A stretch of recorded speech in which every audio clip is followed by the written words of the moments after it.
Bonjour à tous dans les tops et flops de l'année. Ou plutôt de l'année dernière, oui, c'est le top des meilleurs films de l'année 2022, donc... Comme l'année dernière, on va faire un top 15 parce qu'il y avait beaucoup trop de films qu'il fallait que je rajoute. Et encore, j'ai galéré à me décider que sur 15 parce que ça a pas mal bousculé en bas de la liste, j'avoue. Non seulement on a été gâté niveau excellent film, bon... On a aussi été gâté niveau booze, hein. Et malgré tout, je trouve que j'ai pas vu assez de films cette année, voilà. Problème d'organisation avec les potes, parce que j'essaye de voir un maximum de films avec les amis, voilà, ils sont pas forcément dispo, donc... ce qui fait que je rate pas mal de films. Pas mal de films, j'ai fait un rattrapage, et même là, il y a pas mal de films que j'ai pas eu le temps de voir, voilà, ça arrive. Comme par exemple, je le précise, au cas où vous êtes déçus de pas les voir sur les listes, que ce soit top ou flop, hein. J'ai pas vu le dernier Scream. Voilà, parce que je m'en fous de Scream.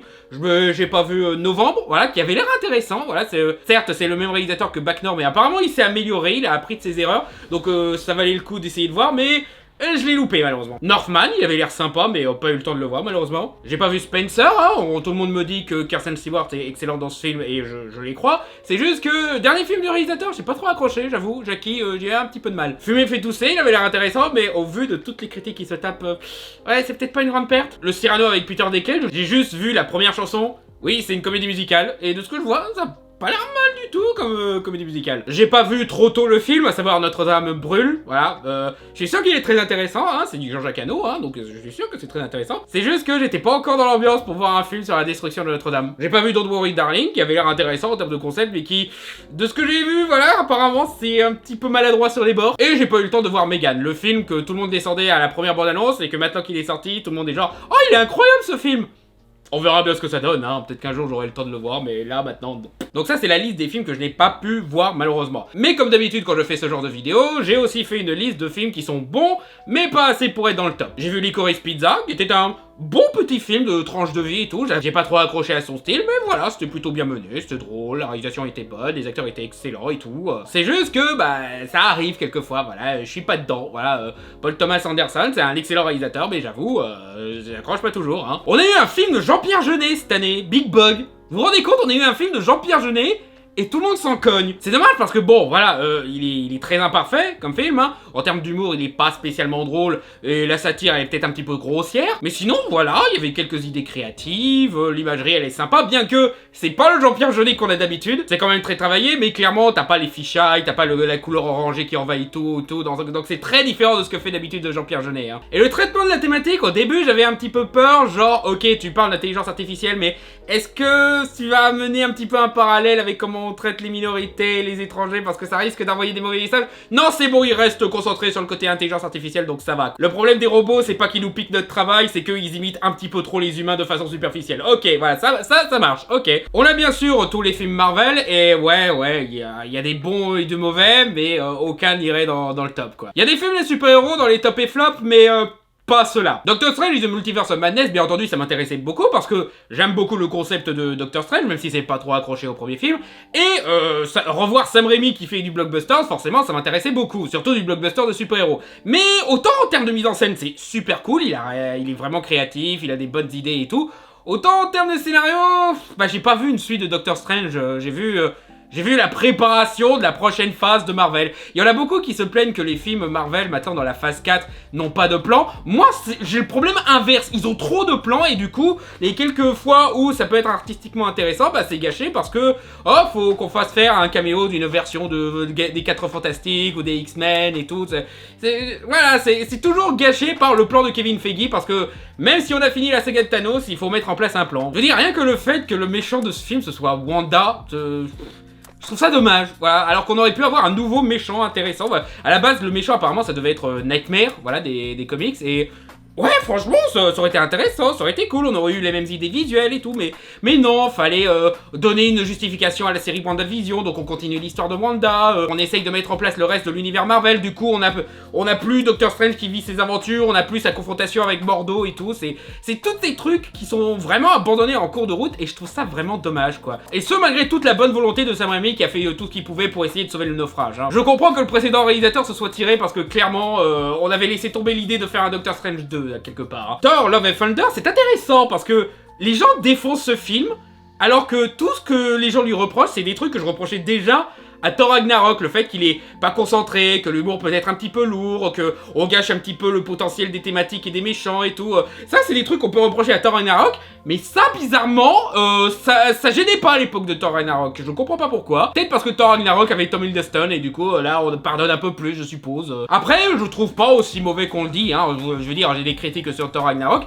mais j'aime quand même Thor Ragnarok pour ses idées de mise en scène, pour ses tentatives de thématiques. Là, je vais même dire, les thématiques qu'il propose dans celui-là, à savoir le partage de privilèges, mettre fin à ce rang de privilégiés et tout, c'était des thématiques vraiment intéressantes. Même la fin, ils essayent des trucs un petit peu émotionnels et sympas et tout. Et le traitement de Jane, voilà, dans l'ensemble, j'ai bien aimé. C'est juste que la conclusion, c'est décevant. Voilà, c'est décevant. J'aurais bien aimé qu'il la garde vraiment que...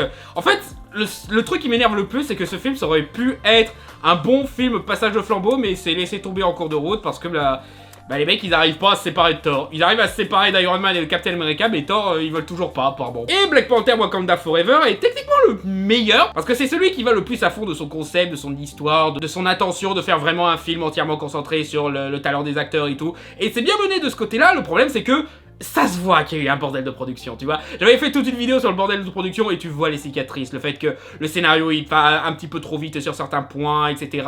Le fait que les effets spéciaux, clairement, ils ont pas été finalisés bien comme il fallait. En même temps, au vu de la crise des effets spéciaux qu'on commence à avoir... Voilà quoi, j'en veux pas au film, j'en veux pas aux mecs qui bossent sur ce film, j'en veux à Disney, Marvel et comment ils traitent les équipes des effets spéciaux. Mais sinon, voilà, je respecte toujours le fait que, en plein milieu de ce bordel de pantalonnade un petit peu rigolard et tout, on essaye quand même de faire un truc shakespearien au milieu, et ça je respecte, tu vois. Je sais qu'il y en a qui critiquent des trucs, comme par exemple comment ils ont traité le personnage de Namor pour en faire un truc, un cas et tout, mais...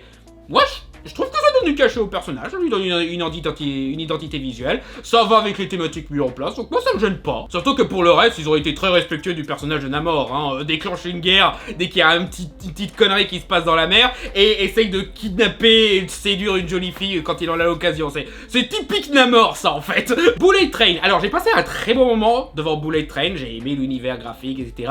Mais il y a certaines critiques que je comprends totalement sur ce film, hein. Il y en a qui trouvent que le film est beaucoup trop verbeux et se la pète un petit peu trop de son style Tarantino. Ouais, on peut le voir comme ça. Moi c'est mon kiff, mais je comprends que ça peut saouler certains, donc ok. Mais aussi, apparemment, par rapport au bouquin d'origine, ils ont fait beaucoup de whitewashing. Comme quoi, hein, on critique le progressisme et le politiquement correct, mais le whitewashing est toujours un problème récurrent dans l'industrie hollywoodienne, comme quoi, hein. Et autant ça ne gâche toujours pas le plaisir de voir le film, autant... Ouais, c'est chaud, quoi. C'est chaud que de nos jours, ça existe encore ce genre de pratique. Surtout que, voilà, quoi. Me dites pas que vous aviez pas d'idée pour mettre un acteur asiatique dans le rôle de Brad Pitt, quoi. Me dites pas que vous allez vous vendre sur le nom de Brad Pitt, surtout en ce moment, quoi. Coupé de Michel Hazanavicius. Alors, c'est un problème conceptuel, en fait, pour ce film.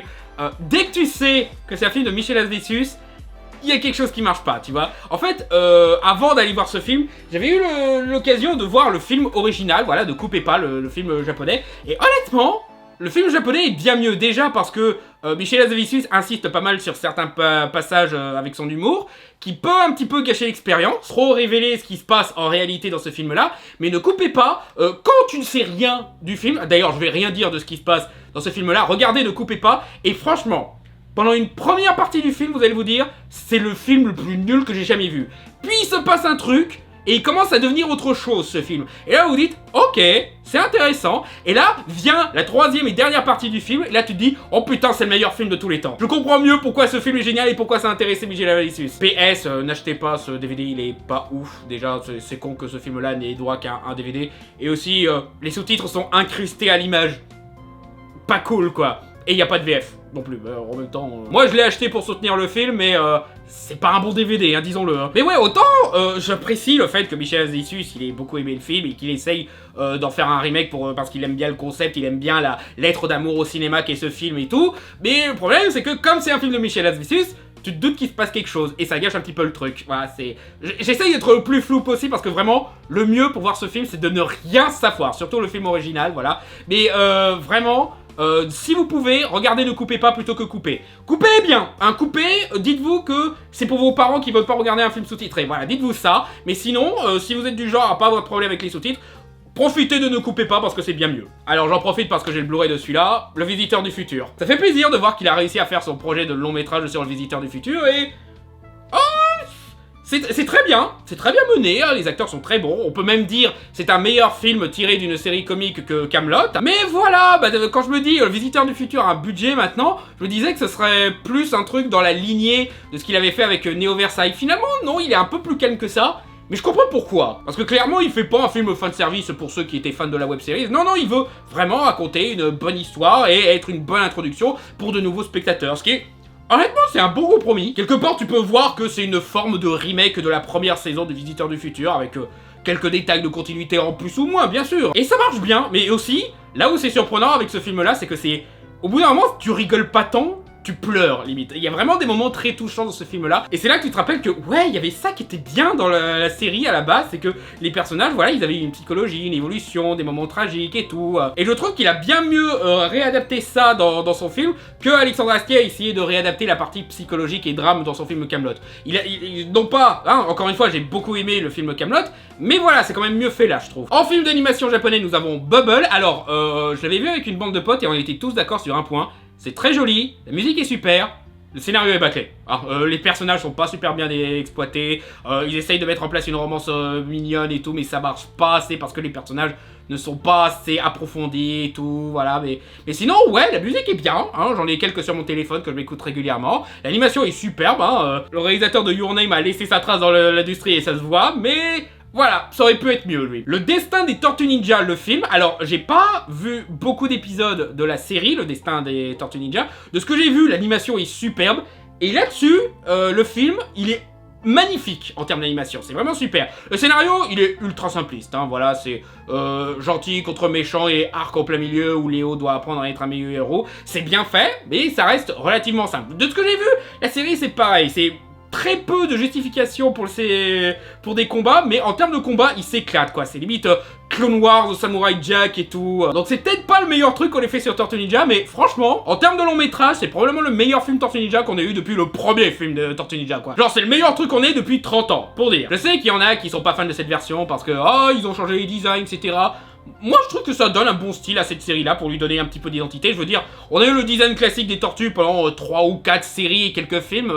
On peut essayer d'autres trucs, hein. Peut-être pas forcément des trucs moches comme les films produits par Michael Bay, mais là, au moins, c'était stylisé, ça allait avec le style d'animation qu'ils mettaient en place, quoi. Donc, ça va. Crimes of Future. Alors, j'ai toujours pas capté si les gens détestent ou aiment ce film. Et honnêtement, je comprendrais les deux bords, tu vois, parce que oui, c'est cool de revoir Cronenberg essayer de faire de la science-fiction, body horror et tout, mais c'est vrai que quand il réfléchit, il apporte pas de trucs nouveaux par rapport à ce qu'il racontait déjà dans Vidéodrome ou Crash, voilà, cette fascination pour le corps presque sexuel et tout. Je vais même dire, il est pas très subtil par rapport à cette thématique dans ce film-là, parce que t'as littéralement un moment où Kirsten Stewart explique que la chirurgie maintenant c'est le nouveau sexe. Merci, j'avais pas capté, hein, toutes les fois où on sexualise le personnage de Viggo Mortensen en train de se faire charcuter, j'avais pas compris ça. L'univers est intéressant, hein, le côté film noir de SF, voilà, c'est toujours un petit peu mon kiff. Mais voilà, je comprendrais que certains n'accrochent pas au truc, ils trouvent ça trop lent et tout. Peut-être que le ton qui s'est adopté dans ces films les plus récents comme Map to the Star ou Cosmopolis, ça colle pas des masses pour ce genre d'univers. Ou peut-être que si, il y a peut-être un débat sur est-ce que cette approche-là marche bien, ou est-ce qu'il aurait fallu qu'il ait un ton un peu plus comme Vidéodrome pour que ça marche bien, je sais pas, c'est à débattre. Mais dans les deux cas, ouais, ça fait plaisir à revoir, voilà, on peut même voir dans ce film une espèce de testament de Cronenberg, apparemment il a un autre film de prévu, mais voilà, on peut... Si c'est son dernier film, je pense que ça résumera assez bien sa carrière. Mais voilà, ça n'est pas transcendantal. Ça aurait pu être mieux. Buzz l'éclair, alors je sais que tout le monde défonce ce film, mais moi ça va, je l'aime bien. J'aime bien leur tentative d'essayer de rendre sérieux l'univers de Buzz l'éclair tout en gardant un petit peu le côté comique et les références au film Toy Story, bien sûr. Mais honnêtement, c'est un petit rêve d'enfant. Moi, justement, quand j'étais gosse, je m'imaginais toujours l'univers de Buzz l'éclair. J'essayais toujours de lui donner une réalité, des drames, etc. et tout. Je pense pas que je l'aurais fait de cette façon-là, hein, mais c'est quand même cool à voir. Et en soi, voilà, j'ai autant aimé ce film que j'ai aimé le film Rebelle ou le Voyage d'Arlo. À vous d'y voir si c'est une bonne ou une mauvaise chose. Je sais très bien que c'est les moins populaires de Pixar. Je comprends qu'il y en a certains qui accrochent pas à cette approche, surtout en ce qui concerne le méchant, hein, par rapport à Zurg. Mais voilà, je trouve que c'était sympa. J'ai passé un bon moment, voilà. J'aime toujours un petit peu voir ces films d'animation qui font de la science-fiction. C'est toujours sympa, on en a pas assez. Qui essayent aussi de faire de l'action, pareil, on en a pas assez. Mais voilà, c'est un petit plaisir pour moi parce que ça réunit un petit peu tout de ce que j'aime bien dans le cinéma d'aventure et de science-fiction. Donc Top Gun Maverick. Alors, je suis pas fan du premier film Top Gun, et je suis pas fan de films militaires non plus, hein. Mais j'ai passé un très bon moment devant ce film, ça je le reconnais. Pas au point de le mettre dans le top, parce que faut pas abuser, surtout que, disons-le, hein, c'est un film de propagande, hein, c'est un film de propagande militaire, bien mené, hein, attachant, hein, que t'arrives à être dans l'aventure et tout, qui est bien filmé aussi, hein. Je suis content de voir que le réalisateur de Tron Legacy et Oblivion, voilà, il a réussi à survivre et faire un des films qui marche le plus cette année, ce qui énerve encore plus de voir que Disney le reprend pas pour prendre 33, pour mettre à la place le réalisateur de Pirates des Caraïbes 5. Voilà, vous vous plaignez qu'on prenne Jared Leto, à juste titre pour le rôle principal, mais le réalisateur de Maléfique 2, c'est pas mieux, hein. Mais c'est très loin d'être parfait, encore une fois, le côté militaire, ça bloque un petit peu sur certains points, et la romance, disons-le, la romance dans ce film, c'est le pire truc du film. Surtout que, merde, admets que Maverick et Iceman, ils sont ensemble, quoi. Attends, il y a une scène où Val Kilmer fait un petit caméo, il peut plus parler à cause de sa maladie. Oui, pour ceux qui ne savent pas, il a un cancer de la trachée qui lui a coupé la parole, voilà, maintenant, je crois qu'il utilise une intelligence artificielle pour reproduire sa voix ou quelque chose pour pouvoir parler à sa place, mais voilà, c'est très triste de le voir dans cet état-là. Mais la scène qu'il a avec Tom Cruise, tu sens toute la chimie, tu te dis, c'est la meilleure romance du film et il est là que pour une scène, quoi. Pourtant, j'aime bien Jennifer Connelly, c'est une très bonne actrice et tout, mais elle est là pour être la bouche-trou, quoi, c'est dommage. Mais sinon, ouais, le film est fun, il est très joli et tout. Moi, j'aimerais bien que les autres films de propagande, comme les films de Pure Flix et tout, ressemblent à ça, et un petit peu ce niveau de plaisir du cinéma, mais voilà, quoi. Nightmare Alley, pas le meilleur de Del Toro, mais quand même un sympathique Del Toro. Clairement un Del Toro beaucoup plus cynique, vu qu'on suit un méchant dans ce film-là, et que pratiquement tout le film, c'est sa punition karmique. L'esthétique, bien entendu, elle est superbe, hein, de la part de Del Toro, on n'attend pas moins. La façon dont on a exploité l'univers des Freaks, tu vois, on pourrait croire que Del Toro, il aurait une petite vision magique des Freaks, de ce genre de truc, mais il montre bien que, non, c'est l'horreur, on exploite ces pauvres gars qui ont des conditions et tout, et on essaye de te vendre des mensonges. Non, c'est horrible, les cirques comme ça, là. Mais voilà, j'ai pas été aussi captivé que je pouvais l'être par La Forme de l'eau ou d'autres films de Del Toro, mais heureusement, il a fait un autre film cette année et on en reparle. Incroyable mais vrai, oui, voilà, parce que j'ai pas vu Fumer fait tousser, mais j'ai vu l'autre film de Quentin Dupieux, et c'était sympa. Voilà, le concept est relativement simple, c'est une fable. Voilà, c'est une bonne petite fable avec une morale simple mais bien menée, voilà, avec un personnage d'Al Shaba qui est le sage qui ne se laisse pas voir par la tentation et qui voilà, il se passe pas grand chose dans ce film-là, il est très court et tout, mais c'est sympatoche. Voilà, quand je suis ressorti de la salle, je me suis dit, ah, j'ai passé un bon moment. Il y a des gens qui ont un sort horrible à la fin, mais voilà, je suis calme. Woman King, voilà, pour une fois qu'on a un film qui essaye d'exploiter un petit peu l'univers africain pour en faire un film blockbuster, et qui n'est pas Black Panther, hein, faut bien en profiter, et c'est pas mal, voilà, c'est un petit Brevard qui se passe en Afrique, c'est très chouette, les personnages sont très attachants et tout, les scènes d'action sont chouettes. Après, voilà, il y en a certains qui critiquent un petit peu l'aspect historique, et je peux comprendre que ça puisse gêner qu'un peuple qui soit connu pour avoir participé au trafic d'esclaves est montré comme anti-esclavage jusqu'au bout des dents. Mais je crois me souvenir qu'il y a une scène où justement ils évoquent, ouais, on a participé à l'esclavage, mais il faudrait peut-être changer de style, tu vois, un truc comme ça. Après voilà, c'est pas non plus comme si ce film essayait de justifier l'esclavage, je veux dire, tout le film est anti-esclavage sans souci. Mais après, ouais, ça aurait pu faire plus, voilà, ça aurait pu faire un peu plus d'émotion, développer un peu plus les personnages ou quoi.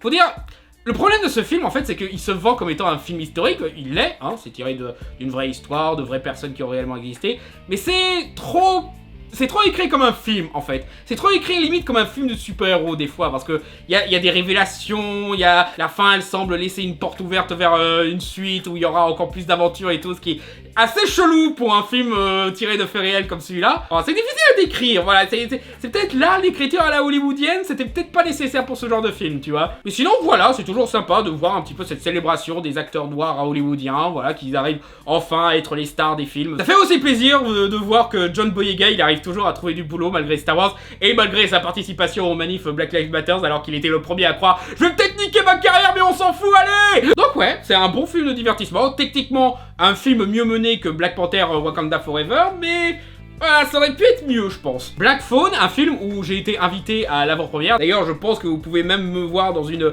vidéo promotion du film, voilà, genre avis à chaud à la sortie de la salle. Je crois que la seule trace que j'ai retrouvée, c'est sur le compte Facebook de Warner ou quelque chose comme ça, et c'est sympa. Voilà, la situation, elle est angoissante comme il faut. Le personnage d'Ethan Hawke qui kidnappe un gosse, voilà, il est effrayant comme il faut.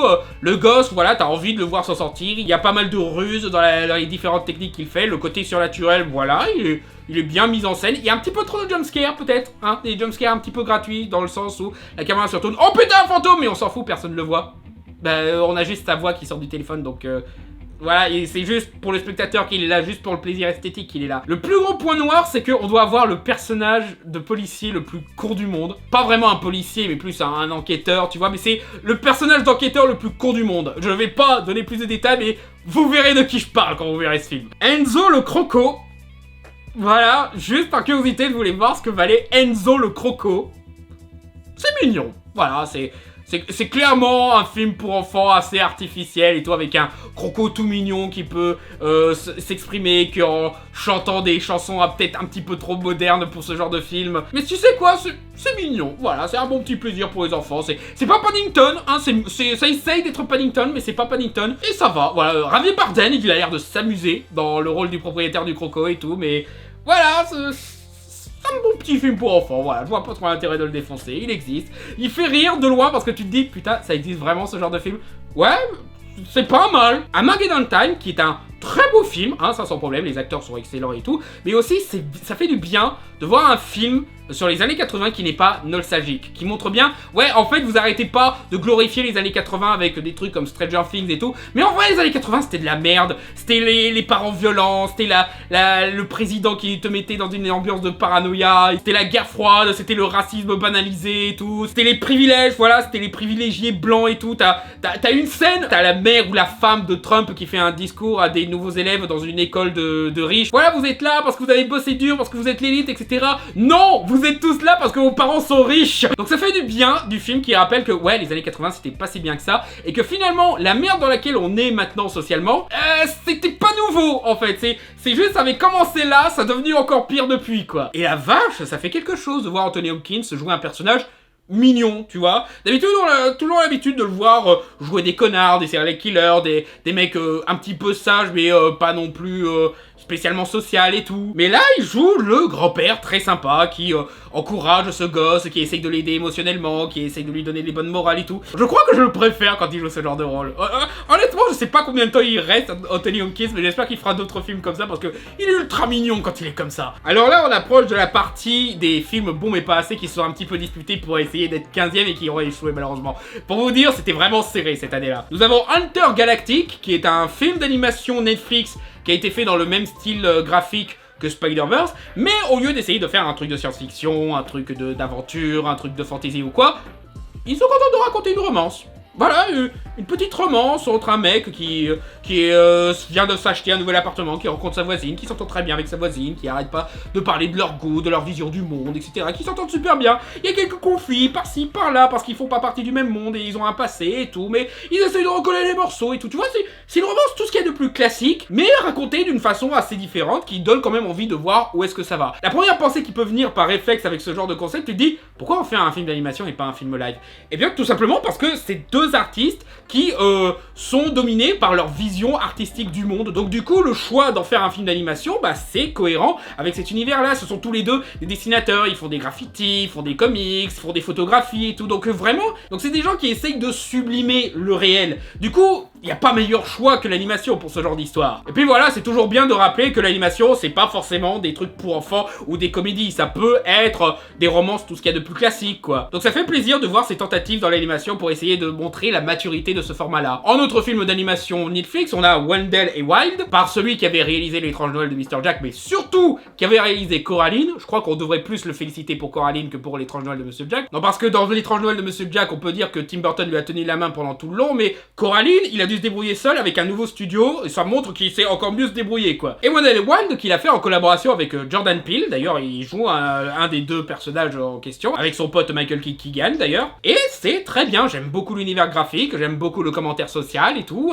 J'aime bien le mélange d'humour noir mais en même temps de tendresse qu'il y a dans ce film qui fait la caractérisation des films comme L'étrange Noël de Mr. Jack ou Coraline justement. Peut-être que le rythme aurait pu être mieux, voilà, il y a peut-être des moments où le film est un petit peu trop lent. mais ça marche. Et le dernier qui a failli se retrouver dans le top 15, Prey. C'est quand même bizarre de se dire que le meilleur film Predator qu'on ait eu depuis le premier film Predator, bah c'est un film Disney.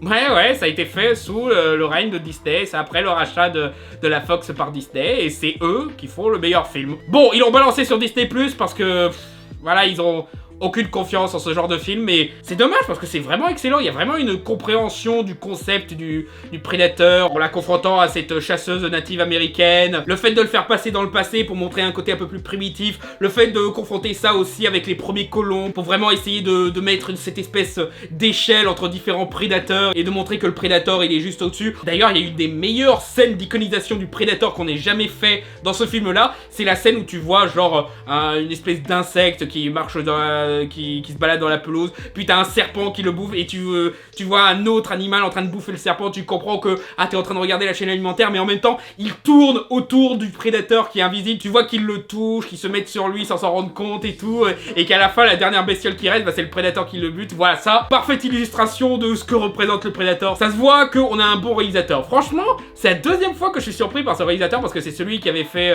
la suite de Cloverfield, voilà, celui avec John Goodman, qui était déjà un excellent thriller à nuit clos, bien mené et tout. Et là, il montre que non, ce film-là, c'était pas un accident, je suis vraiment un bon réalisateur. Regardez, je prends Predator et j'arrive à en faire un des meilleurs films qu'on ait fait depuis longtemps sur la licence. Après, le film, il est pas parfait, hein. Je crois qu'il y a certains qui ont un petit peu critiqué le fait que peut-être que certains personnages parlent de façon un petit peu trop moderne, hein, ce qui peut se comprendre, voilà, c'est... On se rend pas forcément compte que la façon d'écrire certains personnages ne colle pas forcément à tel pub ou quoi, ou peut-être que c'est une mauvaise conception de comment on voit les choses, je sais pas, mais voilà. Sinon, voilà, la mise en scène est excellente, les acteurs sont top, voilà, la façon dont ils ont exploité le concept du Predator, voilà, ils arrivent à être original tout en faisant référence au film original. Il y a quelques moments où ils ressortent des phrases du premier film, mais tu vois, ils en abusent jamais, ça semble jamais artificiel comme pas mal de films qui font ce genre de références. Bref, ouais, si vous êtes fan de Predator, foncez voir Prey. Je sais, ça avait pas l'air comme ça, même quand j'ai entendu parler du concept, du réalisateur et tout, je me disais... je sais pas trop, mais finalement, non. Franchement, c'est un des meilleurs films qu'on ait fait sur la licence. Et autre film que j'ai oublié de citer, Asbestas, c'était un excellent thriller tendu et un des meilleurs rôles de Marina Foïs. Weird était hilarant, ça fait plaisir de voir que malgré les réacs qui pleurent la mort de la comédie, des exemples qu'ils ont tort existent et persistent, un peu comme si l'humour était plus riche que ce qu'ils prétendent. Et The Menu, très chouette thriller psychologique, aurait pu être plus développé et malsain, genre nous donner encore plus faim pour ce fameux menu, tout en sachant ce que le menu annonce et mieux développer les personnages. Curieusement, j'aurais envie de voir un remake qui va plus loin avec le concept. Voilà, donc nous arrivons enfin au top 15, et nous commençons avec un film Pixar, Alerte Rouge. Film qui a trigger de pas mal de conservateurs, surtout sur le fait que c'est grosso modo un film sur la menstruation. C'est une blague qu'ils font eux-mêmes dans le film, pour vous dire. Et même parmi les fans de Pixar ou d'animation, il y en a qui sont pas trop fans du style d'animation qu'ils ont essayé de faire avec celui-là.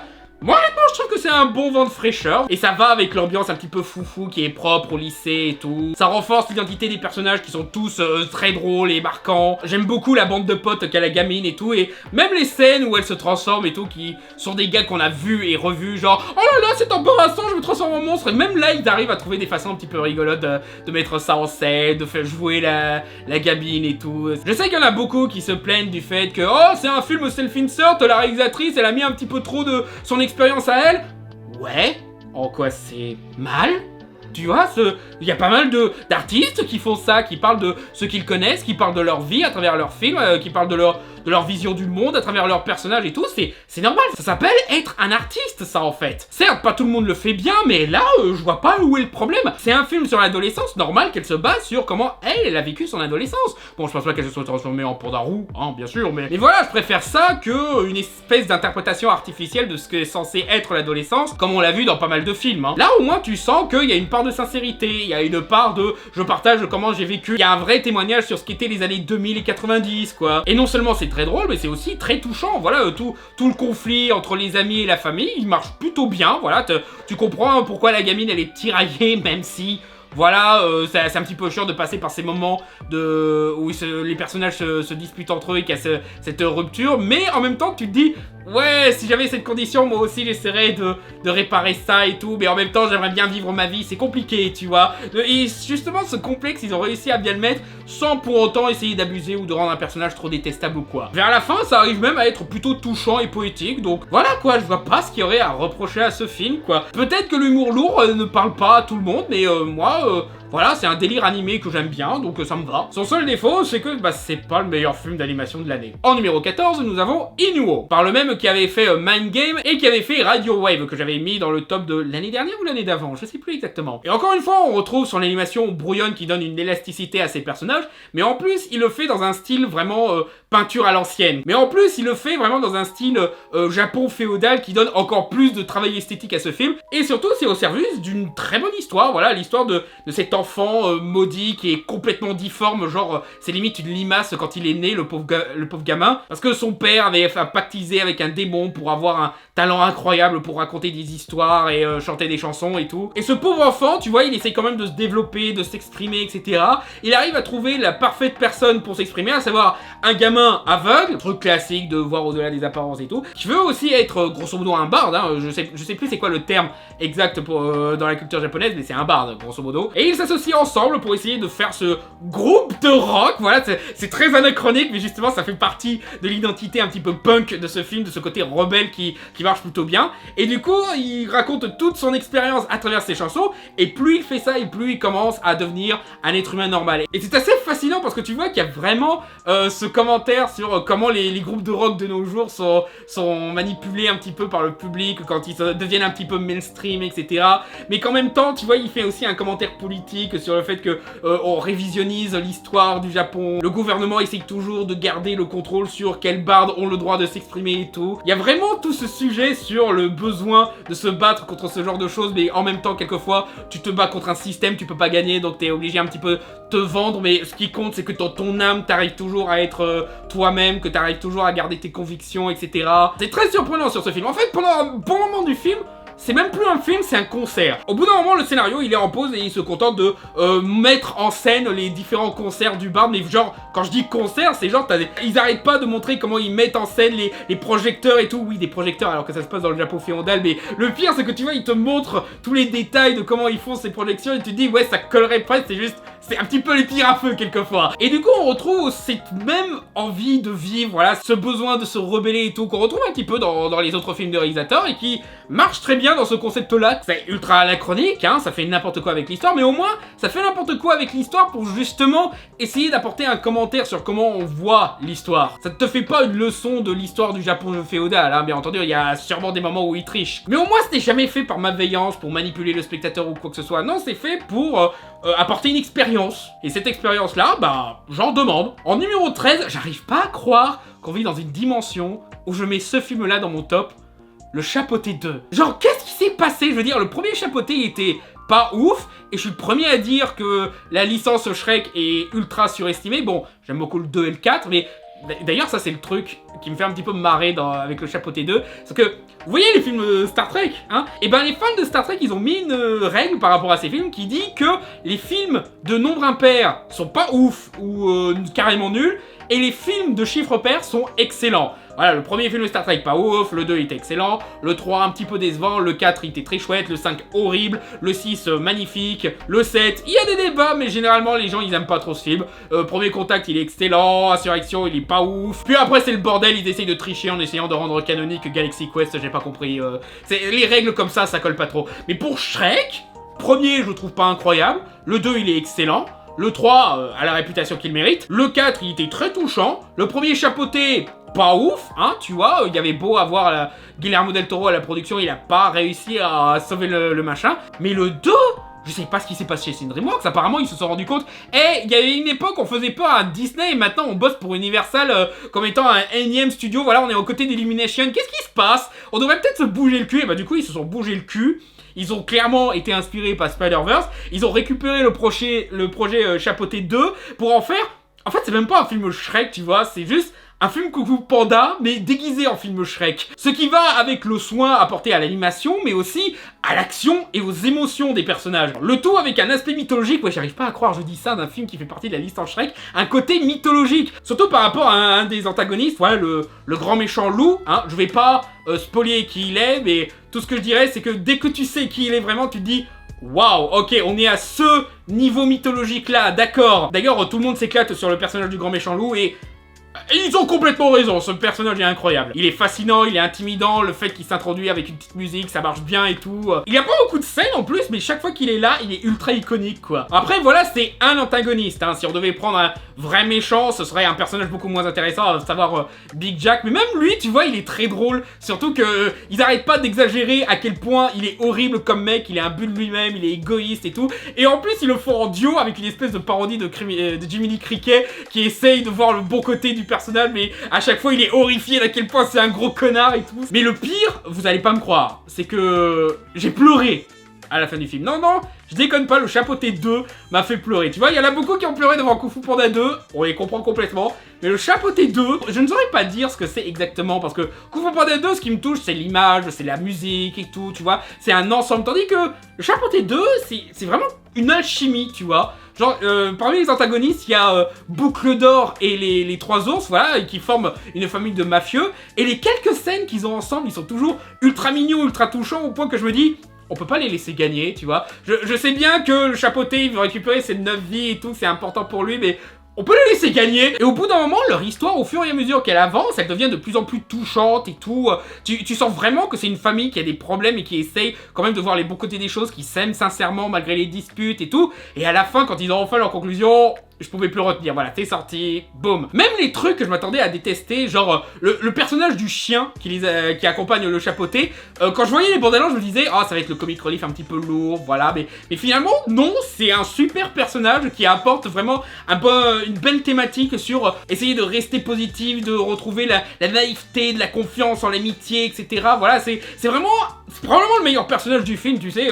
Je sais qu'il y en a beaucoup qui s'éclatent sur le grand méchant loup, mais Perito, il est très bien aussi, quoi. Alors, je vais même dire, Perito, il réussit là où l'âne dans Shrek échouait. Parce que mon plus gros problème dans le premier Shrek, c'est que les personnages, quelquefois, c'était des générateurs à blagues. Tu vois, l'âne, tu vois, ça aurait pu être un personnage qui essaye de faire revenir la naïveté de Shrek et tout, qui essaye vraiment d'en faire quelqu'un de plus positif. Mais au bout d'un moment, il se contente de balancer des blagues qui sont pas forcément logiques avec le personnage qu'il essaye de se créer et tout. Voilà, il y a pas vraiment de consistance, quelquefois, dans les personnages de Shrek. C'est juste des générateurs à blagues. Même le Chapeauté, tu vois, c'était plus un stéréotype d'aventurier un petit peu roublard qu'il y a dans les premiers films Shrek. Ils l'ont développé dans les films Chapeauté, même encore mieux dans celui-là, mais voilà quoi. Il n'y avait pas autant de soins sur les personnages en dehors de Shrek et Fiona, bien sûr. Là, tous les personnages sont traités comme tels. Bon, pas le méchant principal, bien sûr, mais voilà quoi. Et Perito, toutes les blagues qu'il a, tu vois, ça reste logique avec son personnage, ça fait partie de cette thématique et tout. Même quand il commence à dire des gros mots, oui, il y a carrément des moments où les dialogues sont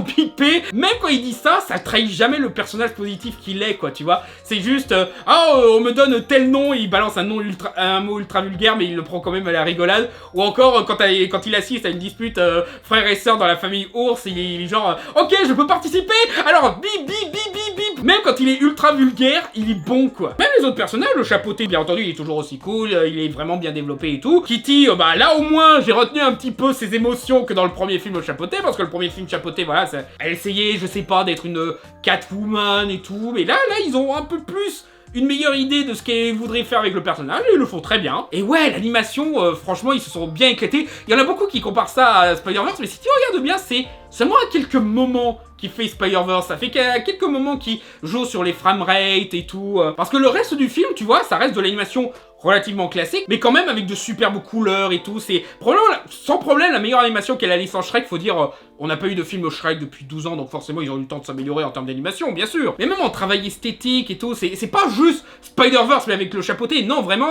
cette façon de donner vie à l'univers qui les entoure, vraiment, je retiens un Kung Fu Panda là-dedans. Hein. Et vraiment, je sens qu'il y a quelque part DreamWorks qui essaye de se bouger le cul par rapport au projet qu'ils ont. Ils se disent, voilà, on a fait des conneries pendant des années, maintenant on essaye de se bouger. C'était pareil quand ils ont fait un autre film qui est pas dans le top, les Bad Guys, qui était sorti aussi cette année, qui est pas mal du tout, hein, voilà. il y a aussi un petit côté Spider-Verse, voilà, l'histoire est bien menée et tout. Pas aussi bien que le Chapeauté 2, bien sûr, hein, c'est pour ça qu'il est pas dans le top. Mais ces deux films, tu commences à voir qu'il y a un petit côté, ok, on a fait de la merde dans le passé, on va essayer de se racheter. Et je me demande si c'est pas volontaire de la part de DreamWorks d'essayer de se concentrer là-dessus. Et franchement, si ça peut les encourager à faire encore mieux par la suite, je sais pas s'ils vont faire un Shrek 5, hein, la fin a l'air de vouloir suggérer ça, mais j'ai pas l'impression que c'est ce qu'ils essayent de faire, ou même un Chapeauté 3. Je sais pas si c'est une bonne idée, parce que voilà, la règle des chiffres pairs, impairs, c'est... Elle peut se tromper cette règle, bien sûr, comme toutes les règles, mais... Voilà quoi, je prendrais pas le risque. Mais si DreamWorks continue dans cette voie et qu'il continue à faire des films de ce niveau-là, moi je trouve ça très encourageant pour le futur. Hein. Je veux dire, il y a même un moment, j'étais en train de réfléchir sur ce qui se passait quelquefois dans ce film, et vous voyez le géant au début du film, celui que le Chapeauté bat avant d'être embarqué dans cette histoire, et je me suis rendu compte, mais attends, il a qu'un seul œil.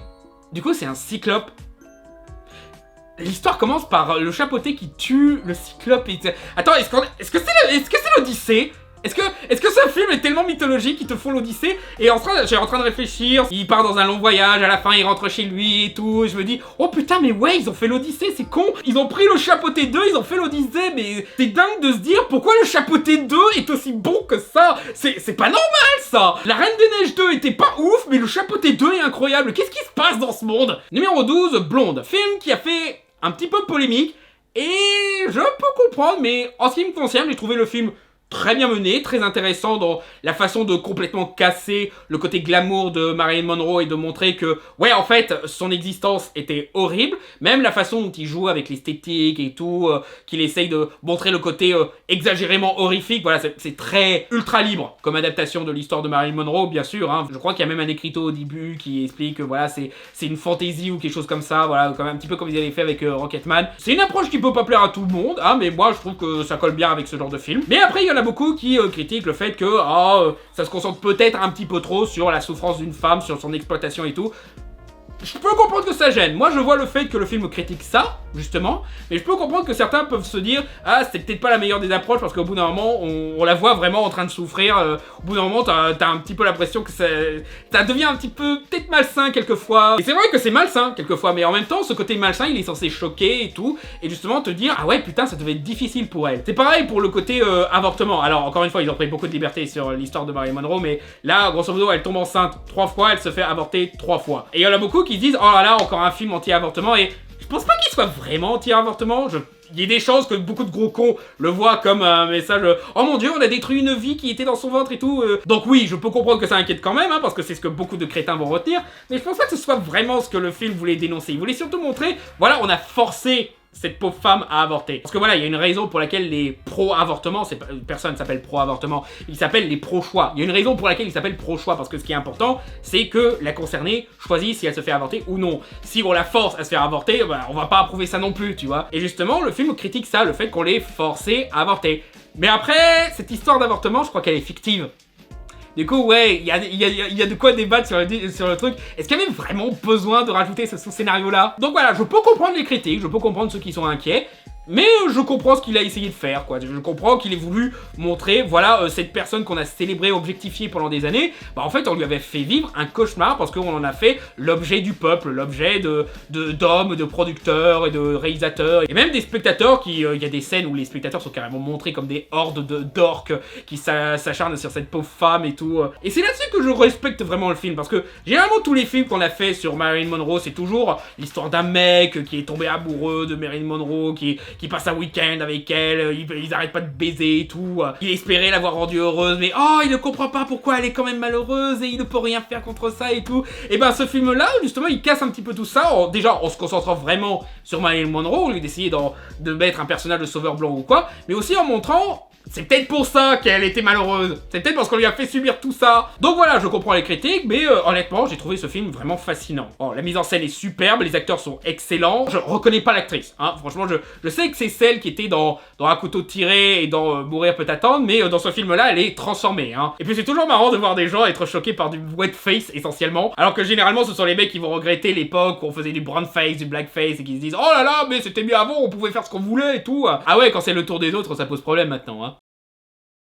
Numéro 11, Nope. Encore une fois, Jordan Peele, il a fait fort. Alors, j'ai quand même une petite préférence pour Us, parce que Us, c'est plus mon mon style de film, mon style d'esthétique et tout, mais Nope est quand même excellent. Surtout, c'est probablement le film qui m'a fait le plus réfléchir cette année-là. Parce qu'au premier regard, c'est possible que tu passes à côté de ce que tout représente vraiment dans ce film-là, mais après, tu commences à réfléchir pourquoi il y a ce sous-scénario-là, pourquoi la créature, elle a cette forme-là, pourquoi elle ressemble à une soucoupe volante alors que c'est pratiquement un monstre ou quoi que ce soit et tout. Et puis tu commences à comprendre que ouais, voilà, il y a un parallèle avec le traitement des animaux, c'est pour ça qu'il y a ce sous-scénario avec cette sitcom avec un singe qui a tourné à la catastrophe parce que le singe est devenu fou. Du coup, tu vois, il y a ce commentaire sur comment on exploite les animaux, déjà, qui est une bonne thématique à mettre en place, voilà, parce que ça commence à devenir de plus en plus le sujet de discussion par rapport aux animaux de synthèse, voilà, parce qu'il y en a beaucoup qui disent « Oh, mais pourquoi vous faites un chien en synthèse? Pourquoi vous prenez pas un vrai chien » Et de l'autre côté, t'as les gens « Bah parce que les vrais chiens, ça aurait demandé un dressage qui les aurait mis en danger et tout. Il y a des tas de chiens qui sont morts dans des tournages à cause de conneries dans le genre, donc les remplacer par de l'image de synthèse, c'est pas si mal finalement. » Et du coup, c'est bien de voir un film qui parle un petit peu de ça, de montrer que, ouais, quelquefois,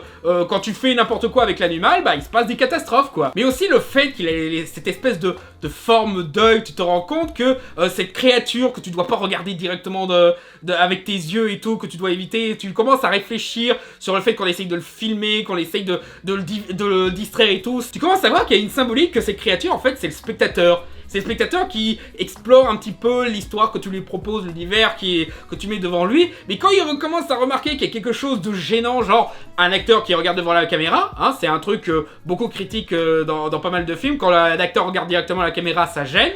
Même quand c'est un truc artistique volontaire, ça gêne. Ou encore le fait qu'on essaye de le distraire avec du mouvement, avec même un petit peu du vin de service. Hein. Je pense que c'est pour ça qu'il y a le plan Akira avec la moto qui avance comme ça, vraiment. Je pense pas que c'est gratuit. Hein. C'est cool de voir ce plan-là. Hein.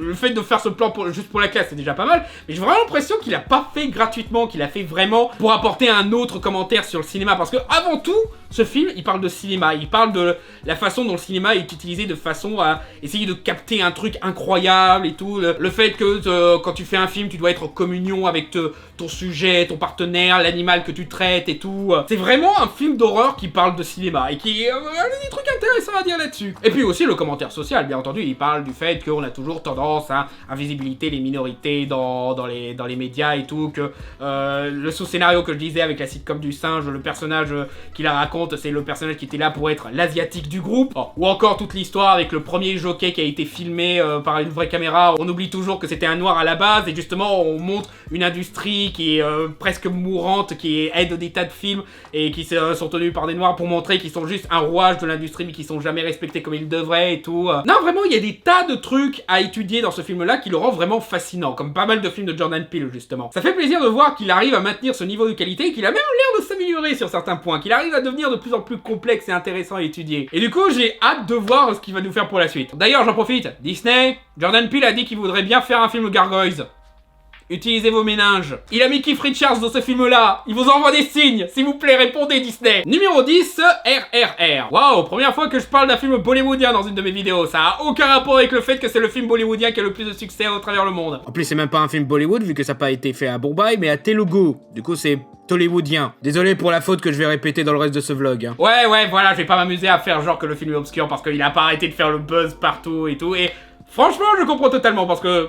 Ouais, ce film est ultra fun. Non seulement il est fun, mais il est aussi ultra touchant. Il est très ambitieux, même pour Bollywood. Parce que vous avez peut-être l'impression que ce film-là, il est relativement classique pour Bollywood. Non, c'est leur plus gros film de cette année. Leurs autres films, ils ont un petit peu le même style décomplexé, mais ils ont pas l'ambition du spectacle et tout. Voilà, ça... Pas tous les films en tout cas. Je crois que les précédents films du réalisateur a essayé de faire un petit peu de l'ambition, un petit peu comme ça. Mais voilà quoi, ça reste exceptionnel dans le paysage bollywoodien. Mais ouais, je comprends totalement que ce film me plaît parce que, contrairement aux films hollywoodiens qui essayent maintenant de tout rationaliser, et quand ils sont un petit peu trop naïfs et enfantins, ils essayent toujours de casser l'ambiance avec de l'ironie et quoi que ce soit. Lui, il assume jusqu'au bout. Ouais, on a peut-être l'air ridicule, mais au moins on kiffe ce qu'on fait quoi. On fait un film historique, on fait un film d'amitié qui est à la limite de l'homo-érotique. On met au beau milieu de la comédie musicale parce que, voilà, on est Bollywood, mais en même temps on est très bon à ça. Et du coup ça donne une leçon à pas mal de films Disney qui essayaient de faire un petit peu la même chose, tu vois. Genre un film anticolonialiste, bah finalement ça va encore plus anticolonialiste que tout ce que Black Panther a voulu faire. Comédie musicale qui se passe en Orient, bah ça donne une leçon de mise en scène à Guy Ritchie avec son Aladdin là. Et en général, encore une fois, ça envoie chier le cynisme du cinéma hollywoodien. On s'en fout que le méchant soit super stéréotypé ou que nos personnages ont l'air ridicules dans les moments où ils s'amusent. Du moment qu'on sent l'émotion. Voilà, parce que c'est purement émotionnel comme film, et justement, c'est ça qui manque actuellement à Hollywood. Il y a quelques films qui arrivent à faire ça, même dans la créativité des scènes d'action, voilà, il y a vraiment ce décomplexe, on s'en fout de la physique, etc. J'ai pas vu ça depuis... probablement le Hobbit dans le cinéma hollywoodien. Le cinéma asiatique, tu vois, il y a pas mal d'exemples, que ce soit le cinéma hongkongais, le cinéma bollywoodien et tout. Mais aux États-Unis et en France, voilà, on essaye toujours de rendre l'action réaliste. Et quand t'as des films qui essayent de sortir un petit peu de cette norme, comme le Hobbit ou les Aventures de Tintin, c'est les seuls films qui me viennent en tête qui sont d'un style qui peut se rapprocher des scènes d'action de RRR, et ben justement, ces films-là, on les critique parce que leurs scènes d'action seraient exagérées, mais... ferme ta gueule, elles sont trop cool les scènes d'action de ces films-là. Et maintenant, on n'arrête pas de dire oh putain, les scènes d'action de RRR sont géniales. Mais vous étiez où quand le Hobbit était sorti, merde. Mais après, voilà, je kiffe ce film, c'est pour moi un des meilleurs films qui sont sortis cette année et tout. J'ai pas vu tous les films de cette année, mais voilà quoi. Mais cela dit, faut rester un petit peu objectif. C'est un film de propagande, hein, totalement. Hein. Comme Top Gun Maverick, j'aimerais bien que les autres films de propagande ressemblent un peu plus à RRR.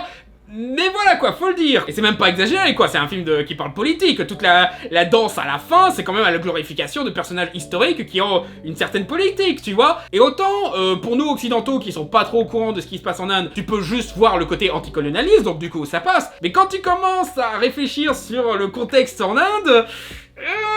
voilà quoi, c'est limite réac en fait. Je suis sûr qu'il y a pas mal de vidéos qui ont étudié ce problème, ou s'il y en a pas, il devrait en exister. Moi j'y connais rien en culture indienne, donc je pense pas que je pourrais faire un fermé là-dessus. Mais s'il y en a qui s'y connaissent mieux que moi, ce serait bien à faire. Mais sinon ouais, le film est peut-être ultra problématique, il arrive quand même à faire des trucs bien. Je donne peut-être la pression de gâcher le plaisir des gens en essayant de trouver le truc problématique dans un film, mais non, j'arrive toujours à différencier ce que je kiffe dans un film et ce qui est objectivement critiquable, tu vois. C'est juste que souvent, les films qui ont ces aspects problématiques, ils ont pas grand-chose à proposer en à côté à Hollywood, tu vois.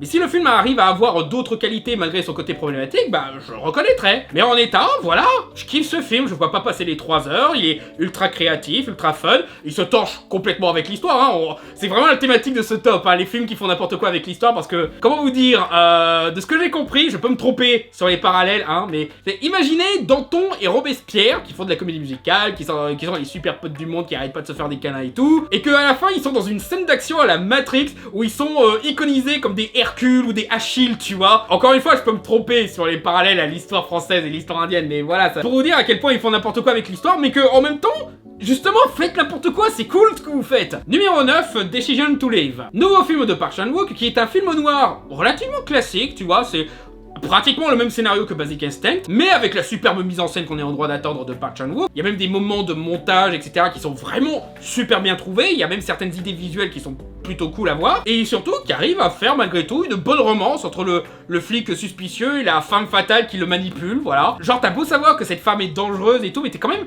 fasciné par elle, tu te dis, ah si seulement vous pouviez mieux vous entendre, etc.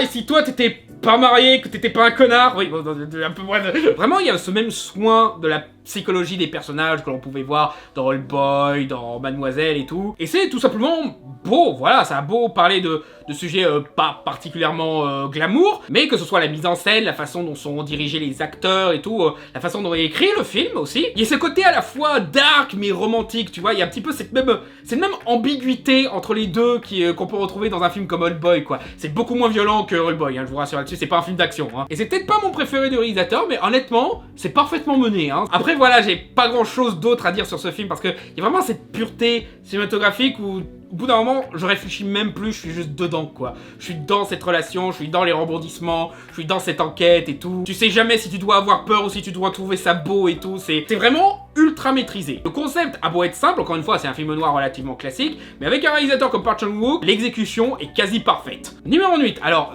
c'est un petit peu rigolo, parce que si je vous dis le titre, de l'autre côté du ciel, vous allez être genre... Quel film ? Et là je vous montre le Blu-ray. Ah, le film Poubelle. Ouais, je sais pas pourquoi ils ont rebaptisé le film en France de l'autre côté du ciel, genre... À croire que les mecs voulaient s'assurer que le film se plante. Déjà que ce film est sorti, quoi, 3 ans après la sortie japonaise ? 2020 apparemment, c'est quand même quelques années de retard, hein. Je me doute que c'est à cause de la pandémie, mais quand même, quoi, vous auriez pu mettre un peu mieux en avant le film. Surtout que je crois qu'il y avait que 2 séances quand on est allé le voir au cinéma. Film des studios 4 degrés Celsius, donc...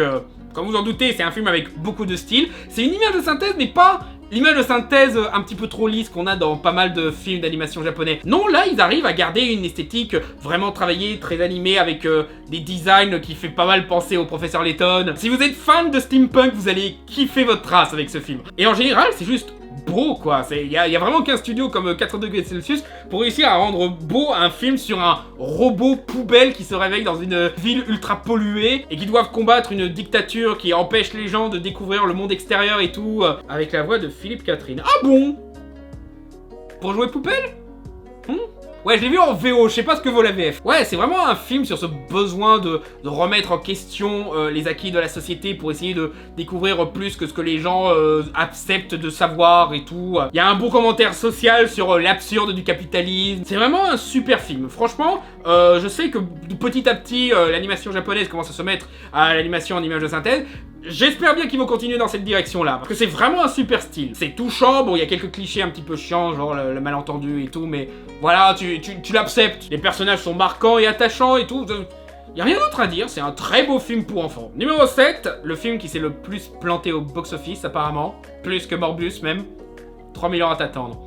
Et ça fait chier parce que c'est George Miller, quoi. Le mec qu'on célébrait pour Mad Max Fury Road et qu'on donnait plein de gros oufs pour ses Happy Feet. Maintenant qu'il fait un film un petit peu original, qui parle de l'intellectualisation des histoires et qui appelle à retourner à la naïveté, à l'émotionnel des histoires classiques, bah, il se plante complètement parce que personne le vend. Non, vraiment, il y a eu zéro com sur ce pauvre film. Voilà, je sais pas qui c'est qui le produit. Metropolitan Film Export. Bon, voilà, en même temps, Metropolitan Film Export, ça fait longtemps qu'ils sont plus vraiment un nom dans l'industrie, mais c'est quand même dommage, quoi. Parce que voilà, déjà, c'est George Miller, quoi. Donc forcément, il essaye toujours de proposer quelque chose qui a jamais été proposé dans le cinéma. Il apporte une esthétique originale. Il y a toujours cette thématique sur les doctrines. Et là, ce que je trouve intéressant, c'est que la doctrine en question, c'est la surintellectualisation pour essayer de revenir à quelque chose de plus émotionnel. Et puis le concept, quoi, c'est un retour aux histoires à la mille et une nuits où t'as cette prof spécialisée dans l'étude des mythes et tout qui se retrouve avec cette lampe avec un génie à l'intérieur et qui lui propose 3 vœux et qu'elle sait pas quoi répondre, pas parce qu'elle sait pas ce qu'elle veut, mais parce qu'elle a vu trop d'histoires sur les vœux pour se dire non, il y a un piège quelque part, je vais avoir un sort karmique ou quelque chose, tu vas voir. Et du coup, au bout de la moitié du film, c'est cette discussion philosophique sur le besoin d'avoir besoin de quelque chose et sur quoi retenir des histoires, etc.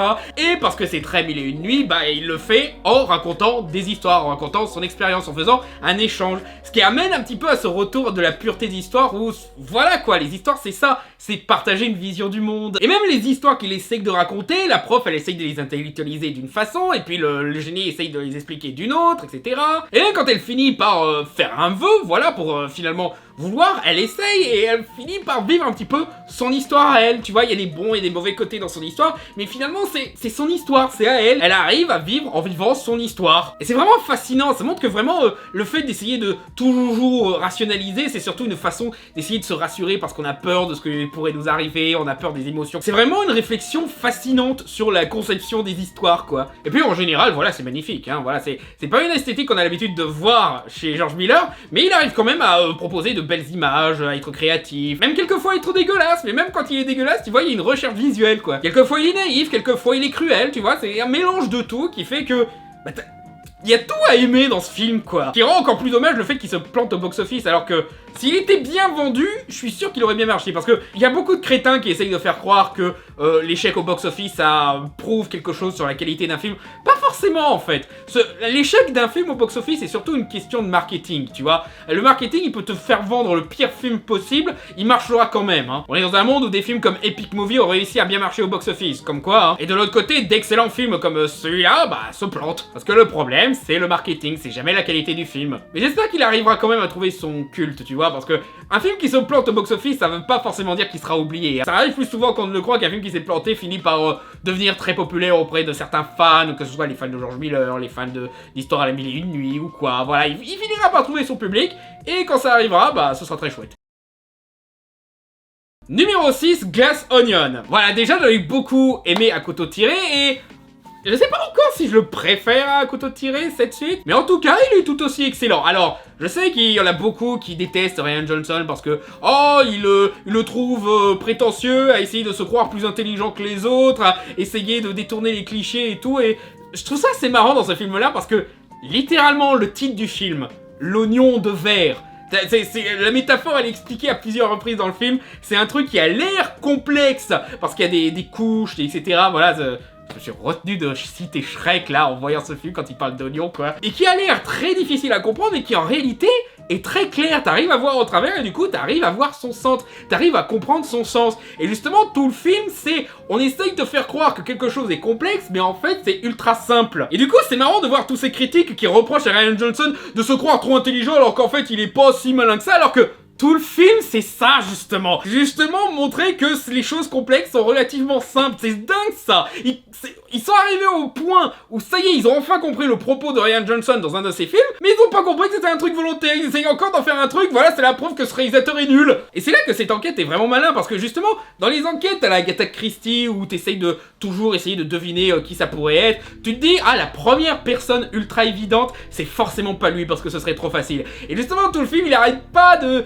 te donner des pistes, oh ça pourrait être lui, ouais ça serait pas mal, ça serait un bon retournement que ce soit cette personne ou cette personne là, et au final quand tu découvres qui c'est, ah bah oui c'était ultra simple en fait, c'était banalement simple en fait. Pourquoi j'ai essayé de trop réfléchir à cette histoire? Et surtout Daniel Craig il s'éclate quoi, il adore jouer ce personnage un petit peu manipulateur et classe, mais qui en même temps tu vois c'est un petit peu un petit papy qui est quelquefois un petit peu maladroit, qui utilise pas toujours les bons mots, qui aime bien donner l'impression qu'il est pas le plus intelligent de la salle et tout. Le film est toujours très drôle, les personnages sont toujours aussi fascinants. J'adore l'idée que ce super détective soit super nul à Cluedo, et quand il réfléchit tu dis bah oui c'est logique parce que lui il enquête en essayant d'étudier les histoires des personnages, les personnalités et tout, leur motivation, et forcément c'est pas des trucs qui sont dans Cluedo, ça. Cluedo t'essayes juste de est-ce qu'il était dans telle salle, est-ce qu'il avait telle arme sur lui et tout, alors que c'est pas comme ça que ça marche une enquête. Forcément il serait nul à ce jeu là parce qu'il comprend pas. Ironiquement il se fait avoir par une forme de Glass Onion aussi tu vois. Et oui il y a toujours une critique des privilégiés riches, mais d'ailleurs ça c'est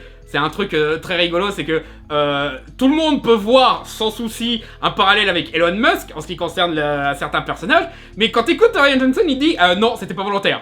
Je suis d'accord, c'est effrayant qu'il y ait toutes ces similitudes, mais c'était pas volontaire. Parce que ouais, des gens comme Elon Musk, qui sont devenus un petit peu le cliché de tous les riches un petit peu débiles magouilleurs qui font n'importe quoi et tout, bah c'est à croire qu'ils ont vu le film Gremlins 2, qu'ils ont vu le patron du building, il s'est dit ouais je veux être comme ce mec là, mais mec c'est pas le méchant, mais t'as bien compris que c'est pas un personnage glorifié quand même. Donc forcément quand tu fais un film où tu reprends un petit peu tous les clichés sur le riche égocentrique, bah forcément tu seras surpris de voir à quel point ce cliché colle avec d'autres riches de la vraie vie quoi. C'est malheureusement la réalité dans laquelle on vit quoi. Et encore une fois la façon dont ils jouent les clichés, tu vois, ça peut sembler prétentieux, mais moi je trouve que c'est toujours bien mené. C'est pas forcément pour piéger le spectateur, tu vois, c'est justement pour essayer de montrer qu'il y a différents niveaux de manipulation. Ça fait partie du plan, tu vois, je comprends qu'il y ait ce twist là au milieu de film au lieu de nous le dire tout de suite quoi, parce que justement t'as des tas de personnages qui se font manipuler par ce plan là, et du coup tu te mets d'abord de leur point de vue pour essayer de comprendre un petit peu ce qui se passe,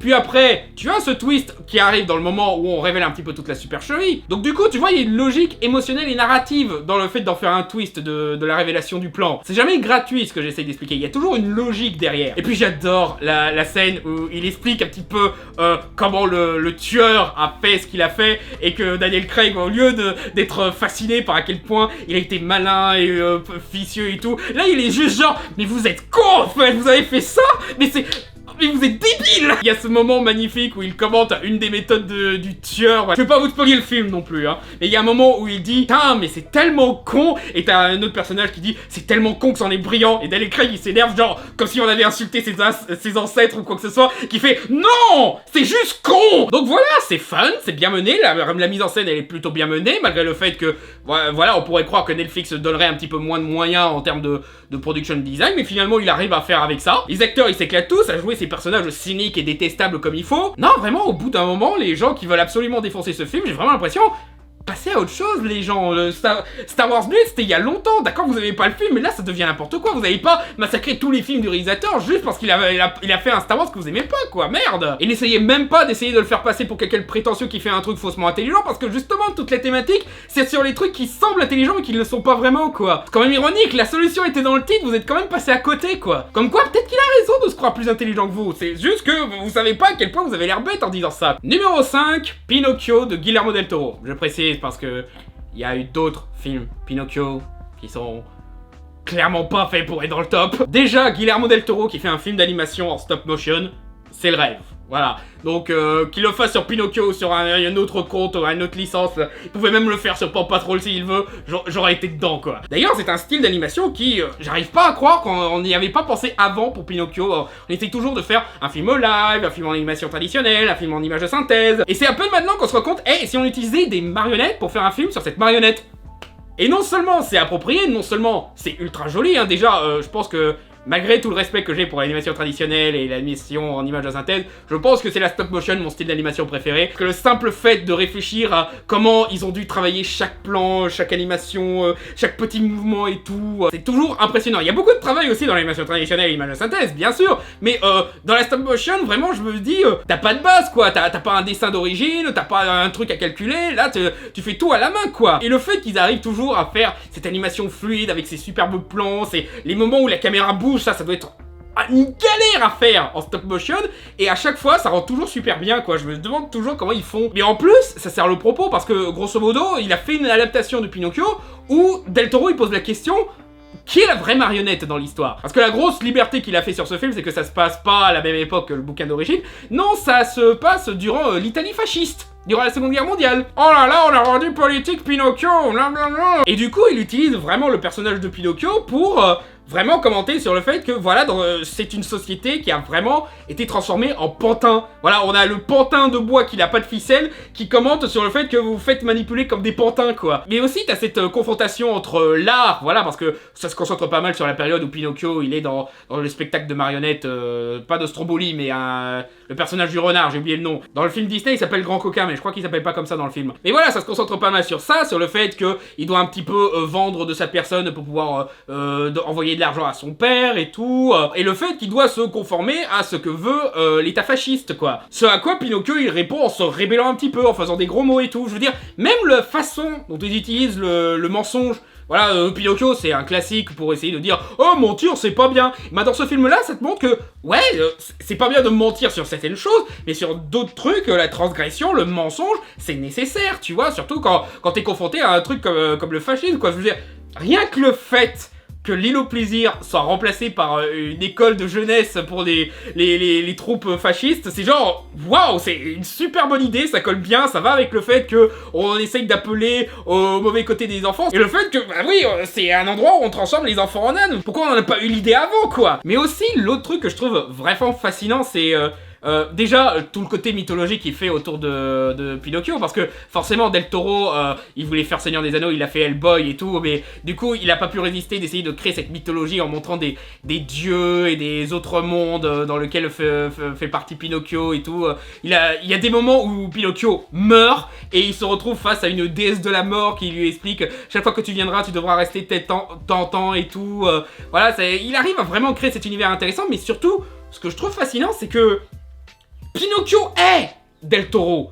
Genre j'ai vraiment cette impression qu'il a mis un petit peu de sa personne, de son histoire par rapport à sa relation à son père, le fait que il l'aimait beaucoup mais ils étaient quelquefois conflictuels, qu'il a dû partir faire une carrière dans un autre pays à travers le monde et tout pour pouvoir envoyer de l'argent à son père, mais entre temps son père s'est fait capturer et tout, ce qui est... D'ailleurs c'est un truc qui est vraiment arrivé à Del Toro, ça, j'en avais parlé dans un Fermé là, c'est le père de Del Toro, il s'est fait kidnapper par un gang au Mexique et que James Cameron l'avait aidé à le faire libérer, tu vois, et que c'était dans la période où il travaillait pour Weinstein, donc forcément il y avait un truc conflictuel au niveau artistique aussi, et c'est aussi dans ce film-là. Du coup, je suppose que Jiminy Cricket représente James Cameron, et même la fin, il y a ce côté à la fois optimiste et triste dans ce qui se passe à la fin. Je vais pas spoiler, mais vraiment c'est une très belle fin où tu sens que, ouais, Del Toro, il avait quelque chose à sortir, quoi. Il avait quelque chose dans son cœur qu'il voulait exprimer, et il a enfin pu l'exprimer avec le personnage de Pinocchio. Et ça rend vraiment ce film fascinant, quoi. Et bien sûr, ça fait plaisir de voir que Del Toro, il profite de cette situation pour rappeler que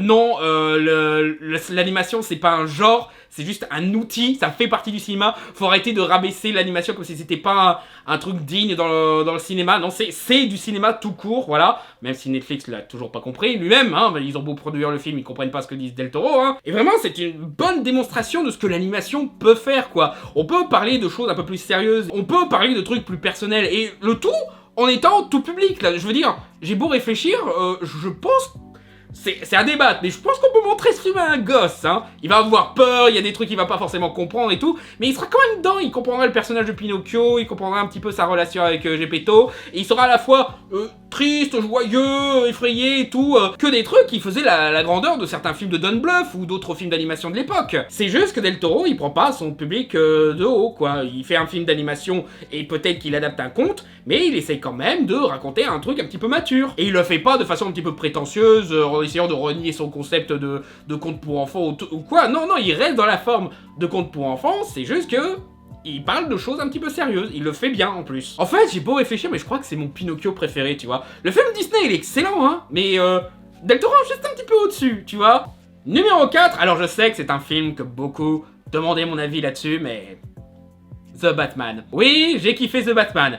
Et encore, la première fois que je l'ai vu, j'étais un petit peu dubitatif, en fait. Mon principal problème, c'est que tu vois, ils font des trucs super intéressants avec Batman, mais c'est des trucs que, comme je suis un spécialiste de Batman, j'ai déjà vu exécuter ailleurs. Ils essayent des trucs qui sont dans Batman The White Knight, ou qui sont dans le jeu Telltale Games et tout. Et c'est de bonnes idées c'est cool de les voir adaptées en cinéma pour essayer de populariser un petit peu ces histoires qui, pour l'instant, sont dans des formats un petit peu... voilà, quoi. Il n'y a pas beaucoup de gens qui lisent des comics, et je pense pas que beaucoup de gens aient joué au jeu Telltale Games, hein. Et en lui redonnant sa chance, en me disant, voilà, je sais où je vais, est-ce qu'au moins ils exécutent bien ça? Ouais, ils exécutent très bien ça. Alors c'est pas parfait, hein, je reconnais que le final, il est un petit peu plus artificiel blockbusters que le reste du film, mais ça reste quand même bien mené. Et voilà, la remise en question sur Batman, son univers, ses acquis, etc. Voilà, c'est plutôt bien mené, même si c'est pas aussi intéressant que l'avait fait Telltale Games ou...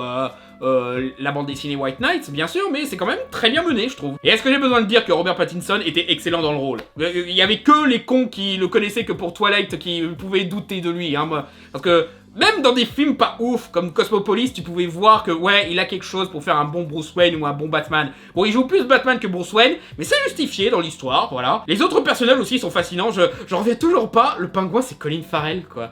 Genre le maquillage de dingue, la façon dont il arrive vraiment à se transformer dans le rôle. Surtout que on fait pas assez de trucs avec Colin Farrell. J'aimerais bien que Colin Farrell fasse plus de trucs. Là, c'est quand même un acteur un petit peu star, quoi. Il y avait une époque, son nom, il vendait des films, quoi. Et là, il a aucun problème à jouer ce personnage alors qu'on reconnaît jamais son visage, quoi. Et il y en a pas beaucoup des acteurs stars comme ça qui oseraient rester transformés tout le long, quoi. Catwoman est chouette, c'est pas spécialement original ce qu'ils font avec son personnage, mais elle a bien la dynamique femme fatale, film noir et tout qui va avec. Jim Gordon, c'est pas ma version préférée, mais je l'aime quand même beaucoup. Andy Serkis en Alfred, c'était la très bonne surprise. Bon, c'est un Alfred un peu plus brut, mais c'est probablement la relation Batman-Alfred que j'achète le plus, parce que vraiment, il a pas beaucoup de scènes en plus, mais les quelques scènes qu'il a, tu sens qu'ils ont une histoire ensemble, tu sens qu'ils sont vraiment pratiquement père et fils, tu sens, ils ont enfin une relation à cœur ouvert, voilà, parce que ça c'est très rare dans les autres films où on essaye d'explorer un petit peu leur histoire. À la limite, t'avais The Dark Knight Rises où t'avais Alfred qui essayait d'ouvrir son cœur, mais Batman il restait enfermé sur lui, voilà, mais là, ils arrivent à s'ouvrir tous les deux, à vraiment se réconcilier, c'était vraiment une bonne relation, même s'il n'y a pas beaucoup de trucs là-dessus. Et même l'homme mystère, bon, c'est une version très Jigsaw du personnage, hein, qui enlève pas mal de trucs très iconiques du personnage, parce que on est dans une version très brute et réaliste de Batman. D'habitude, je trouve ça un petit peu nul, mais là, ils l'ont réussi à mener de façon quand même intéressante et pertinente, hein, en essayant d'en faire un serial killer à la tueur du Zodiac, qui est approprié, et surtout la mise en scène, quoi. C'est dingue à quel point Matrix était donné à fond pour que pratiquement chaque plan soit magnifique, quoi. Pourtant, on te montre des trucs horribles, hein, on te montre des taudis, des rues complètement délabrées et tout, des scènes de meurtre, mais il arrive toujours à trouver une façon intéressante de rendre ça esthétique. Il a toujours le bon angle, il a toujours le jeu sur le flou. Il y a vraiment cette esthétique et ce jeu des couleurs qui marche super bien pour ce genre d'histoire. Non, vraiment, il y avait une époque où j'aurais bien voulu que Ben Affleck fasse sa version de Batman, mais honnêtement, je commence à avoir des doutes que Ben Affleck, malgré tout son talent en tant que réalisateur, aurait pu faire un film aussi bien que The Batman, hein. Pour le reste, j'ai pas grand chose à dire parce que c'était un des films les plus discutés du moment. C'est pour ça que j'ai pas vraiment donné mon avis sur une autre vidéo ou quoi que ce soit, parce que je voyais pas ce que j'avais de pertinent à dire sur ce film-là, parce que il y en a beaucoup qui en disaient déjà beaucoup, que ce soit en bien ou en mal. Je suis pas trop d'accord avec certains arguments dans le mal, bien sûr, mais voilà, en termes de bien, il y en avait déjà beaucoup qui expliquaient à quel point le film était génial, donc du coup, qu'est-ce que j'allais apporter de plus, tu vois j'allais pas faire une vidéo sur l'énième crétin qui se plaint que « Oh, tous les méchants dans ce film, ils sont blancs et tous les gentils sont noirs !» C'est un film Batman. Batman, il est de quelle couleur, connard? Franchement, j'ai dû le voir 4 ou 5 fois en 2022 et franchement, plus ça va, plus je l'adore ce film. Et pourtant, au début, encore une fois, il partait mal parce que j'étais un petit peu sur ma faim parce que c'est, comme je le disais, c'est des trucs que je connaissais déjà du personnage et qui ont déjà été traités mieux. Mais finalement, tu vois, c'est le genre de film, voilà, c'était peut-être pas exactement ce que j'espérais, mais une fois que j'ai redescendu mes attentes, ça va. Il mérite quand même sa place dans le top, quoi. En numéro 3, nous avons Avatar, la voix de l'eau. Alors, tous les mecs qui disaient oh, mais tout le monde a oublié Avatar, ça va sûrement se planter, etc. Qu'est-ce qu'ils disent maintenant que le film approche de la barre des 2 milliards? Donc ouais, sans surprise, Avatar 2, j'ai beaucoup aimé. Faut dire, James Cameron était déjà bon pour faire des suites. Alors une suite à Avatar, forcément, je m'attendais pas moins de lui. Je viens de dire, sur pas mal de points, je crois que je le préfère au premier Avatar. Et pourtant, on pourrait débattre sur le fait qu'il est un chouïa moins bien que le premier Avatar. Mais je pense que le principal truc, c'est que contrairement... le premier Avatar, tu vois, il a été conçu pour être un film, tu vois. Il reposait pas sur grand chose d'autre, il avait pas besoin de suite, etc. Tu te contentes du premier film, ça suffit. Le 2, là, il a fait dans une période où il sait qu'il va faire 4 ou 5 suites. Donc forcément, l'histoire, elle semble un petit peu incomplète. Mais du coup, tu le pardonnes parce que c'est pratiquement garanti qu'il va faire le 3 et le 4. Donc, y aura pas de souci là-dessus, quoi. Du coup, tu perds rien, quoi. C'est frustrant au début, mais tu l'acceptes parce que la suite arrive. Mais ouais, je l'ai vraiment apprécié parce que déjà, il est beaucoup plus touchant, je trouve. Et pourtant, premier Avatar, c'était déjà un film très émotionnel, hein. Il n'y avait aucun problème à surdramatiser, à être limite naïf à certains moments. Mais là, il y avait vraiment des moments... Je pleurais pas comme le Chapeauté 2, mais ça montait les larmes quand même. Je veux dire, la phrase qu'il y a même dans la bande-annonce où cette famille est notre forteresse, je sais pas pourquoi cette simple phrase, c'est peut-être la façon dont il l'a dit, c'est peut-être le jeu d'acteur entre Sam Worthington et Zoé Saldana. Je n'arrive pas à identifier c'est quoi exactement, mais il y a toujours ce truc qui me dit oh, c'est trop beau. Ou encore d'autres scènes, je veux dire, je me doutais qu'on allait avoir un caméo de Grace, le personnage joué par Sigourney Weaver. Elle joue plusieurs personnages dans ce film-là, mais le personnage qu'on avait connu dans le premier film, je me disais, là, ça serait chouette de la revoir, mais je m'attendais pas à ce que, quand je la revois, je sois genre, oh, elle m'a manqué, celle-là. Et ouais, d'ailleurs, l'autre personnage joué par Sigourney Weaver, c'est une adolescente de 14 ans. Et elle joue super bien une adolescente de 14 ans, c'est ça le pire. Genre elle doit avoir 60 balais maintenant, mais elle arrive toujours à bien jouer les ados, comment elle fait? Et aussi, ce que j'aime bien, c'est que Jake n'est pas vraiment le héros de ce film-là. J'adore vraiment qu'il met en place tout ce qu'il faut pour que Avatar, ça devienne une saga de dynastie un petit peu comme Dune. Parce que ouais, il y en a beaucoup qui disent oh, c'est Pocahontas, hein, c'est Danse avec les loups. Il y a personne pour dire que c'est Dune. Hein, je suppose que le comparer à Dune, ça serait un petit peu embarrassant parce que ça montrerait ah merde, la meilleure adaptation de Dune, c'est Avatar. Mais voilà, il y a vraiment cette mise en place de cette dynastie avec ces différents fils, ces filles qui ont chacun leur particularité, leur histoire, qui commencent à découvrir différents aspects de leur culture et de leur monde, qui sera sûrement beaucoup plus important pour les suites et tout. C'en est à un point où il y en a beaucoup qui critiquent le fait que Neytiri est remis au rang de personnage pratiquement tertiaire dans ce film-là.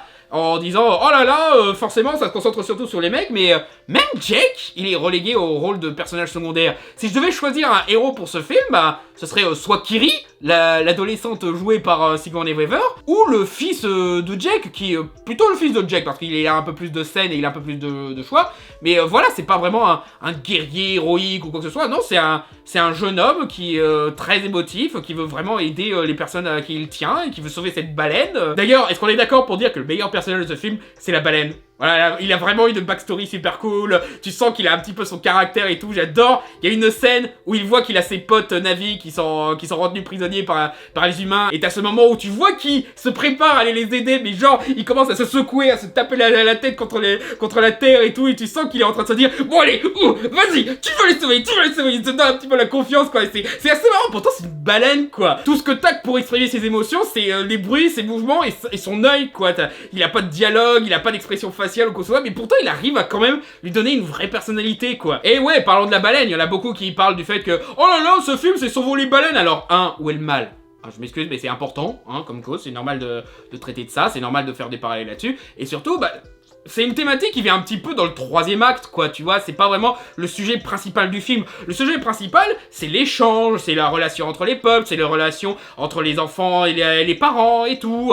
C'est un ensemble, tu vois, j'en ai marre de ces gens qui voit ce film de plus de 3 heures et qui le résume à des trucs ultra simplistes, alors que le film il est beaucoup plus complexe que ça. Il traite de spiritualité et tout ce que les gens retiennent c'est oh c'est Sauver Willy ou je ne sais quelle connerie comme ça là. Genre ça se prétend plus intelligent que le film parce que oh moi je suis adulte, ces trucs d'enfant j'accroche pas, alors que finalement bah t'as une compréhension ultra superficielle du film quoi. Puis voilà, comme j'avais montré à ma réaction à la bande-annonce du film, j'étais vraiment super excité à l'idée de voir Quaritch revenir sous la forme d'un avatar, et il faut des trucs vraiment intéressants. Il reste l'antagoniste principal, hein, il reste un gros enfoiré tout le long, mais il arrive quand même à le développer de façon intéressante, surtout avec sa relation avec Spider.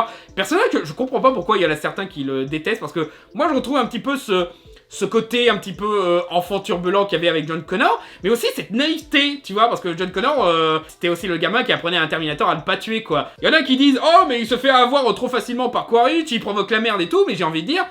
Le mec, il a été élevé par le peuple nazi, et eux, ils sont pas du tout dans le genre confrontation de gros bonhommes, ils sont toujours dans l'échange, dans essayer d'aider les autres à apprendre et tout. Ce qui amène d'ailleurs à des scènes intéressantes, justement, où Quaritch, il essaye d'apprendre un petit peu la même chose que Jake avait appris dans le premier film, mais il le fait un petit peu de sa façon, il le fait un petit peu mal, il le fait un petit peu comme une grosse brute, il fait toujours des trucs qui fait qu'il comprend pas la vraie leçon dans son enseignement, tu vois, et c'est très intéressant là-dessus. Genre, c'est pas qu'une question d'apprendre à piloter le dragon, c'est aussi comprendre la relation que t'as avec ce dragon, avec ton univers, avec ton monde et tout. Et le climax, je crois que c'est un des meilleurs climax que j'ai jamais vu depuis longtemps dans un film. C'est pas spécialement un film d'action, il y a très peu d'action dans ce film. Les gens ont tendance à dire « Oh, c'est juste un film pour le spectacle !» La plupart des scènes, c'est juste des discussions entre des personnages, c'est du relationnel, c'est des petites confrontations personnelles et tout. Il y a très peu d'action dans Avatar, surtout dans celui-là en fait. Donc dire que c'est que du spectacle, encore une fois, c'est très superficiel. Mais cela dit, en termes de spectacle, oui, c'est super. Et le climax, il y en a beaucoup qui font des analyses très intéressantes sur le fait que Avatar 2, ça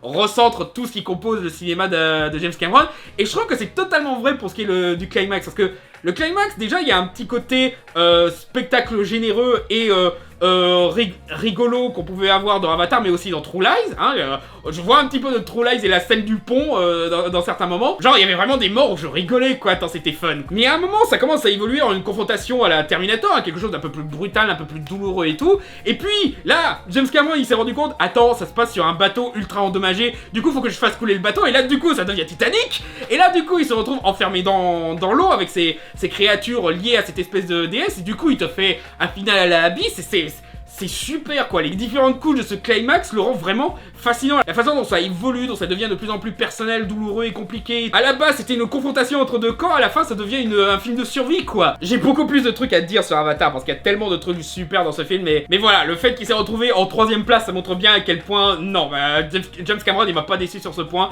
et les critiques je les comprends de moins en moins. Même ceux qui disent que le film il est un petit peu trop patriarcal, je suis désolé, les seules figures patriarcales, elles se font rabaisser tout le long du film. Et les personnages qui sont la voix de la raison, c'est Kiri et d'autres qui correspondent pas vraiment à un modèle patriarcal. Le seul défaut, et encore, c'est pardonnable quand tu sais qu'il y a probablement une version longue qui va arriver, c'est la relation entre Neytiri et Spider. Parce qu'il se passe un truc, je vais pas spoiler, il se passe un truc par rapport à Neytiri et Spider vers la fin, et ça aurait peut-être été mieux si on développait un peu plus cette relation-là pour essayer de comprendre pourquoi il y a un tel ressenti, qu'est-ce qui aurait pu amener à cette situation, et surtout, comment ils vont vivre après ce qui s'est passé. Voilà, il y a ça aussi, peut-être qu'ils vont garder ça pour la suite, mais une scène, histoire d'évoquer un petit peu, waouh, c'était super dark ce qui s'est passé, on peut en parler. Non ouais, Avatar 2, je suis totalement conquis, hâte de voir les autres. Numéro 2, le meilleur film de super-héros de l'année, Freaks Out.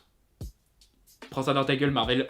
Déjà, te faire battre par un film d'ici, c'est un petit peu la honte, mais là, tu te fais battre par un film italien, quoi, c'est quand même dommage. Film de Gabriel Menetti, qui avait déjà fait, on l'appelle Jake Robot, qui était aussi une vision intéressante du genre du super-héros. Mais là, il est allé encore plus loin, rien que le concept, c'est des monstres de cirque qui combattent des nazis. Que demande le peuple au bout d'un moment? Bon, j'en ai vu certains critiquer à juste titre le fait que, voilà, pourquoi des nazis et pas directement Mussolini, ça se passe en Italie. C'est quand même dommage d'oublier qu'il y avait des fascistes italiens aussi dans l'histoire. Mais en même temps, les nazis, ça fait un petit peu partie de l'imaginaire super-héroïque. Voilà, c'est l'ennemi numéro 1 de la plupart des super-héros. Et surtout, vraiment, ce que je trouve fascinant, c'est... Déjà, c'est très bien mené, les personnages sont super attachants, il y a une esthétique très Guillermo del Toro, et aussi... un petit peu d'humour noir qui est bien placé, je veux dire, un des personnages, voilà, le méchant principal, il a deux particularités. Un, il a 6 doigts à chaque main, et 2, il peut voir l'avenir quand il est sous la drogue. Et la façon dont on montre qu'il voit l'avenir, c'est que il fait des dessins de la manette de la PlayStation, d'un téléphone portable, ou encore il fait des numéros de piano, il reprend des musiques un petit peu plus modernes et tout. C'est genre, c'est ultra rigolo, mais en même temps, c'est logique, tu vois. Tu te dis, ouais, c'est cohérent avec l'univers, mais en même temps, c'est rigolo de voir un dessin d'une manette PlayStation dans un truc qui se passe durant la Seconde Guerre mondiale, quoi. Mais aussi, je sens un petit peu une réappropriation antifasciste, tu vois. Parce que, pas seulement pour les super-héros, parce que les super-héros ont toujours été quelquefois comparés à des fascistes, donc du coup, reprendre ces films et montrer que les super-héros, ça peut représenter les minorités qui doivent se battre contre l'oppression fasciste, tu vois, ça c'est bien. Mais aussi, je pense que c'est pas pour rien que Bella Ciao est utilisée à un moment dans ce film-là, chanson qui avait un petit peu perdu de son sens antifasciste durant une certaine période, et je trouve que ça fait du bien, parce que vraiment le problème de l'utilisation des super-héros à des buts un petit peu politiques fascisantes, on a toujours un petit peu plus ou moins ce problème, tu vois. Alan Moore, il avait pas complètement tort dans cette critique-là. Le seul truc, c'est que je suis pas aussi pessimiste que lui. Je pense qu'on peut réutiliser cet imaginaire pour dénoncer l'exact contraire. Mais malheureusement, je vois d'où il vient avec sa critique de les super-héros sont des fascistes. Et puis voilà, c'est un film italien qui a beaucoup plus d'idées de mise en scène et d'action pour un truc de super-héros que la plupart des films hollywoodiens, quoi. Rien que ça se respecte. Le seul défaut que je pourrais dire, c'est peut-être la relation entre deux personnages qui... Voilà, il y a un petit... pas vraiment romantique, on essaye de rendre ça romantique, mais c'est... Déjà, dans On l'appelle Jake Robot, c'était pas ouf, mais là, voilà quoi. C'est peut-être un très bon réalisateur qui a des idées intéressantes, mais pour ce qui est des romances, n'hésite pas à arrêter, mec. Non, et puis il y a aussi un de mes concepts préférés dans ce film, c'est une troupe militaire d'estropiés. Genre, le chef, il a une jambe en moins, ils ont un grand costaud qui a pas de main, il y en a un qui a un fusil à la place d'un bras et tout, c'est genre, mais c'est génial comme concept. En plus, ils ont tous un petit peu un côté brute méditerranéenne qui me fait très corse sur les bords, donc forcément ça me parle beaucoup dans la façon dont ils s'expriment, dont ils s'insultent tout le temps et tout. C'est vraiment génial comme idée. Pourtant voilà, c'est une idée très comic book dans un contexte pourtant pas mal historique et réaliste, tu vois. Mais franchement, moi, plus de délire comme ça me ferait peut-être un peu plus aimer les films de guerre, tu vois. Donc ouais, si vous n'avez jamais entendu parler de ce film, parce que je crois qu'il a été relativement discret en termes de distribution, c'est un film italien en même temps, n'hésitez pas, franchement il est excellent. Pas tous les jours que je parle de films italiens, donc c'est bien d'en profiter. Et enfin, numéro 1, Everything Everywhere All at Once. Ce film a tout. Voilà, il a tout ce que j'aime dans le cinéma. En fait, il a presque une approche à la Cloud Atlas dans la façon de mélanger différents genres, que ce soit les films de kung-fu à la hongkongaise, ou les films de SF à la Matrix, les films romantiques à la Tsuyark, ou même des films Pixar. Oula, je vous garde la surprise pour le côté Pixar. Donc vraiment, il y a cette célébration de l'imaginaire du cinéma qui forcément me parle beaucoup, mais en plus, toute l'utilisation du multivers, voilà, que il y en a beaucoup qui s'amusent à comparer l'utilisation du multivers dans ce film-là et dans Doctor Strange in the Multiverse of Madness. Marvel étant Marvel, tout ce qu'il voit dans le multivers, c'est quel personnage on peut faire venir, quel monde on peut faire venir, quelle menace on peut faire venir et tout. Là où un truc un peu plus indépendant comme Everything Everywhere All at Once, forcément il est plus intéressé par quel concept on peut faire venir, quelle mise en scène on peut créer avec le multivers, quels différents genres de films on peut mettre en scène. Voilà, c'est aussi un petit côté Retour à le futur où le fait que quand il réfléchit 5 minutes, il voyage pas vraiment à travers le temps, il voyage à travers des films, que ce soit les comédies des années 50, les westerns, les films d'anticipation et tout, et c'est un petit peu la même logique. On voyage pas d'un univers à l'autre, on voyage dans un drame social, puis on arrive dans un monde de kung-fu, puis on arrive dans un film de Tsuyark, puis on arrive dans un film Pixar et tout. Et le côté Cloud Atlas, c'est aussi de montrer que finalement, tous ces genres différents qui ont l'air d'avoir aucun lien entre eux, finalement ils racontent la même chose, ils racontent la même histoire, ils ont la même base, la même structure, et la même leçon, à savoir, bats-toi contre ce système de pensée qui te force leur point de vue, quoi. Bats-toi pour les gens que t'aimes, bats-toi pour prouver que tu es plus que ce que tu n'es et tout. Et puis il y a tout le message anti-cynisme, tu vois, je vois de plus en plus de youtubeurs dire que oh, le multivers c'est toujours la mort de l'histoire parce que du coup il y a plus de règles, on peut faire venir n'importe quel personnage du multivers et on s'en fout des conséquences, etc. Et ce film te montre que ouais, c'est normal qu'on ait ce genre de pensée avec le côté infini de l'histoire. Justement, le personnage de Michelle Yeoh, elle est totalement dans cette situation, genre si on a vraiment autant de possibilités de vie, pourquoi je continue à vivre cette vie de merde où je suis juste une femme au foyer qui a quelques problèmes avec sa fille et son mari. Mais il apporte un contre-argument à ça. D'accord, plus rien n'a de sens et tout, Bah là, dans ce cas, apportons le sens. Dans un univers où on est un caillou, bah faisons bouger le caillou pour signifier quelque chose. Essayez de trouver le bonheur, essayez de trouver un sens à cette vie qui n'a pas de sens, justement. Et forcément, un message anti-cynique comme ça me parle beaucoup, voilà, parce que ça, c'est vraiment quelque chose qui m'attriste de plus en plus, de voir ces gens qui décident que parce que quelque chose leur semble absurde, alors tout devrait être absurde, on devrait plus croire en quoi que ce soit. Ça paraît peut-être profond intellectuellement et philosophique, mais surtout pour moi c'est la mort de l'âme, quoi. Du coup, tu crois plus en rien et tout, du coup comment tu peux vivre, quoi. C'est même pas une question de religion ou quoi, c'est le fait de croire en quelque chose, d'avoir un idéal d'humanité ou quoi. Et puis pour le reste, comme le disent tout le monde, voilà, la mise en scène elle est super travaillée, il y a des trouvailles incroyables de partout, même le montage, tu vois, il y a vraiment des idées visuelles vraiment superbes, la confrontation entre deux planètes qui se foncent l'une sur l'autre et un câlin entre une mère et une fille, des oppositions de l'infiniment grand à l'infiniment petit qui me parlent vraiment. Le fait qu'ils arrivent à trouver de la beauté dans quelque chose d'absurde ou de moche, voilà, en même temps c'est les mecs qui avaient réussi à rendre beau une histoire où Daniel Radcliffe rejoint un cadavre qui pète, forcément on était entre bonnes mains avec eux. Et je trouve aussi marrant que le film il est produit par les frères Rousseau, un petit peu comme s'ils étaient genre, voilà, on a été trop contrôlés à l'époque où on bossait pour Marvel, maintenant qu'on bosse plus pour eux, on fait des trucs comme Cherry, comme Everything Everywhere All At Once, voilà, maintenant on se lâche, on fait des trucs qu'on pouvait pas faire chez Marvel, on essaye de proposer des trucs qui font même concurrence à Marvel, hein, parce qu'encore une fois, en termes d'utilisation de multivers, ils sont complètement ridiculisés dans ce cas-là. Et puis aussi, ça fait plaisir pour Michelle Yeoh, quoi. Il y avait une époque, elle était vraiment la Jackie Chan féminine, voilà, dans l'époque où elle était encore dans le cinéma hongkongais, elle avait des rôles principaux dans des films d'action sympas, et elle était vraiment une méga star, mais une fois qu'elle est arrivée à Hollywood, on commençait à lui donner des rôles secondaires, voilà, que, oh, t'es une femme non blanche de plus de 40 ans, bah du coup, on va te donner des rôles de sage ou quoi, le rôle de la méchante, ou le rôle de la belle-mère un petit peu trop sévère, des conneries comme ça, quoi. Et là, on a les Daniels qui sont genre, mais attends, mais c'est la star de Super Cop, pourquoi elle a pas plus de rôle principal, quoi? Et du coup, ça fait plaisir de voir un film qui est essentiellement un blockbuster, hein, c'est plus ou moins indépendant parce que c'est un 24 et tout, y a pas vraiment un énorme budget, mais de voir un film blockbusteresque avec des enjeux aussi épiques, avec en star principale Michelle Yeoh, c'est... Voilà, c'est un vent de fraîcheur dans le cinéma hollywoodien qui fait plaisir, quoi. Donc ouais, il y a tout dans ce film. Tu trouves ça cool, tu trouves ça beau, tu trouves ça drôle. C'est pratiquement un film qui a été conçu pour moi et mes sensibilités, quoi. Donc évidemment qu'il allait vite se retrouver en numéro 1. Et pourtant, voilà, il était parti pour même pas être diffusé en France. Pour rappel, à la base, il devait pas sortir en salle, il devait sortir direct en DVD. Mais quand les gens, ils ont vu à quel point il marchait super bien aux États-Unis malgré le fait que c'était un petit film à 24, bah, ils se sont dit... Bon bah finalement on va le sortir en salle, on veut les gros oufs, donc allez. Et du coup bah je crois qu'en France aussi il a bien marché. Donc ça fait plaisir de voir que non seulement Michelle Yeoh elle a enfin un rôle principal dans un film hollywoodien, mais en plus c'est récompensé quoi ce genre de risque. Et surtout j'espère qu'ils feront pas de suite. Voilà, ce film il se suffit en lui-même. J'espère que les Daniels vont faire d'autres films, j'espère que Michelle Yeoh sera l'actrice principale de prochains films et tout, mais j'espère qu'ils feront pas de suite à ce film parce qu'il se suffit amplement. Puis de toute façon je pense qu'on a déjà tout fait avec ce concept, on peut passer à autre chose tu vois. Donc voilà, c'était mon top 15 de l'année 2022, j'espère que ça vous a plu, j'espère que vous avez fait quelques découvertes intéressantes, hein. La plupart des films que j'ai mis sont plutôt connus mais on sait jamais, hein. Peut-être que vous avez pas entendu parler de ces films là. N'hésitez pas aussi à dire en commentaire quel film vous avez aimé cette année là, et je vous dis à bientôt pour la vidéo un peu plus rigolote, le flop 15. Allez, à plus tout le monde!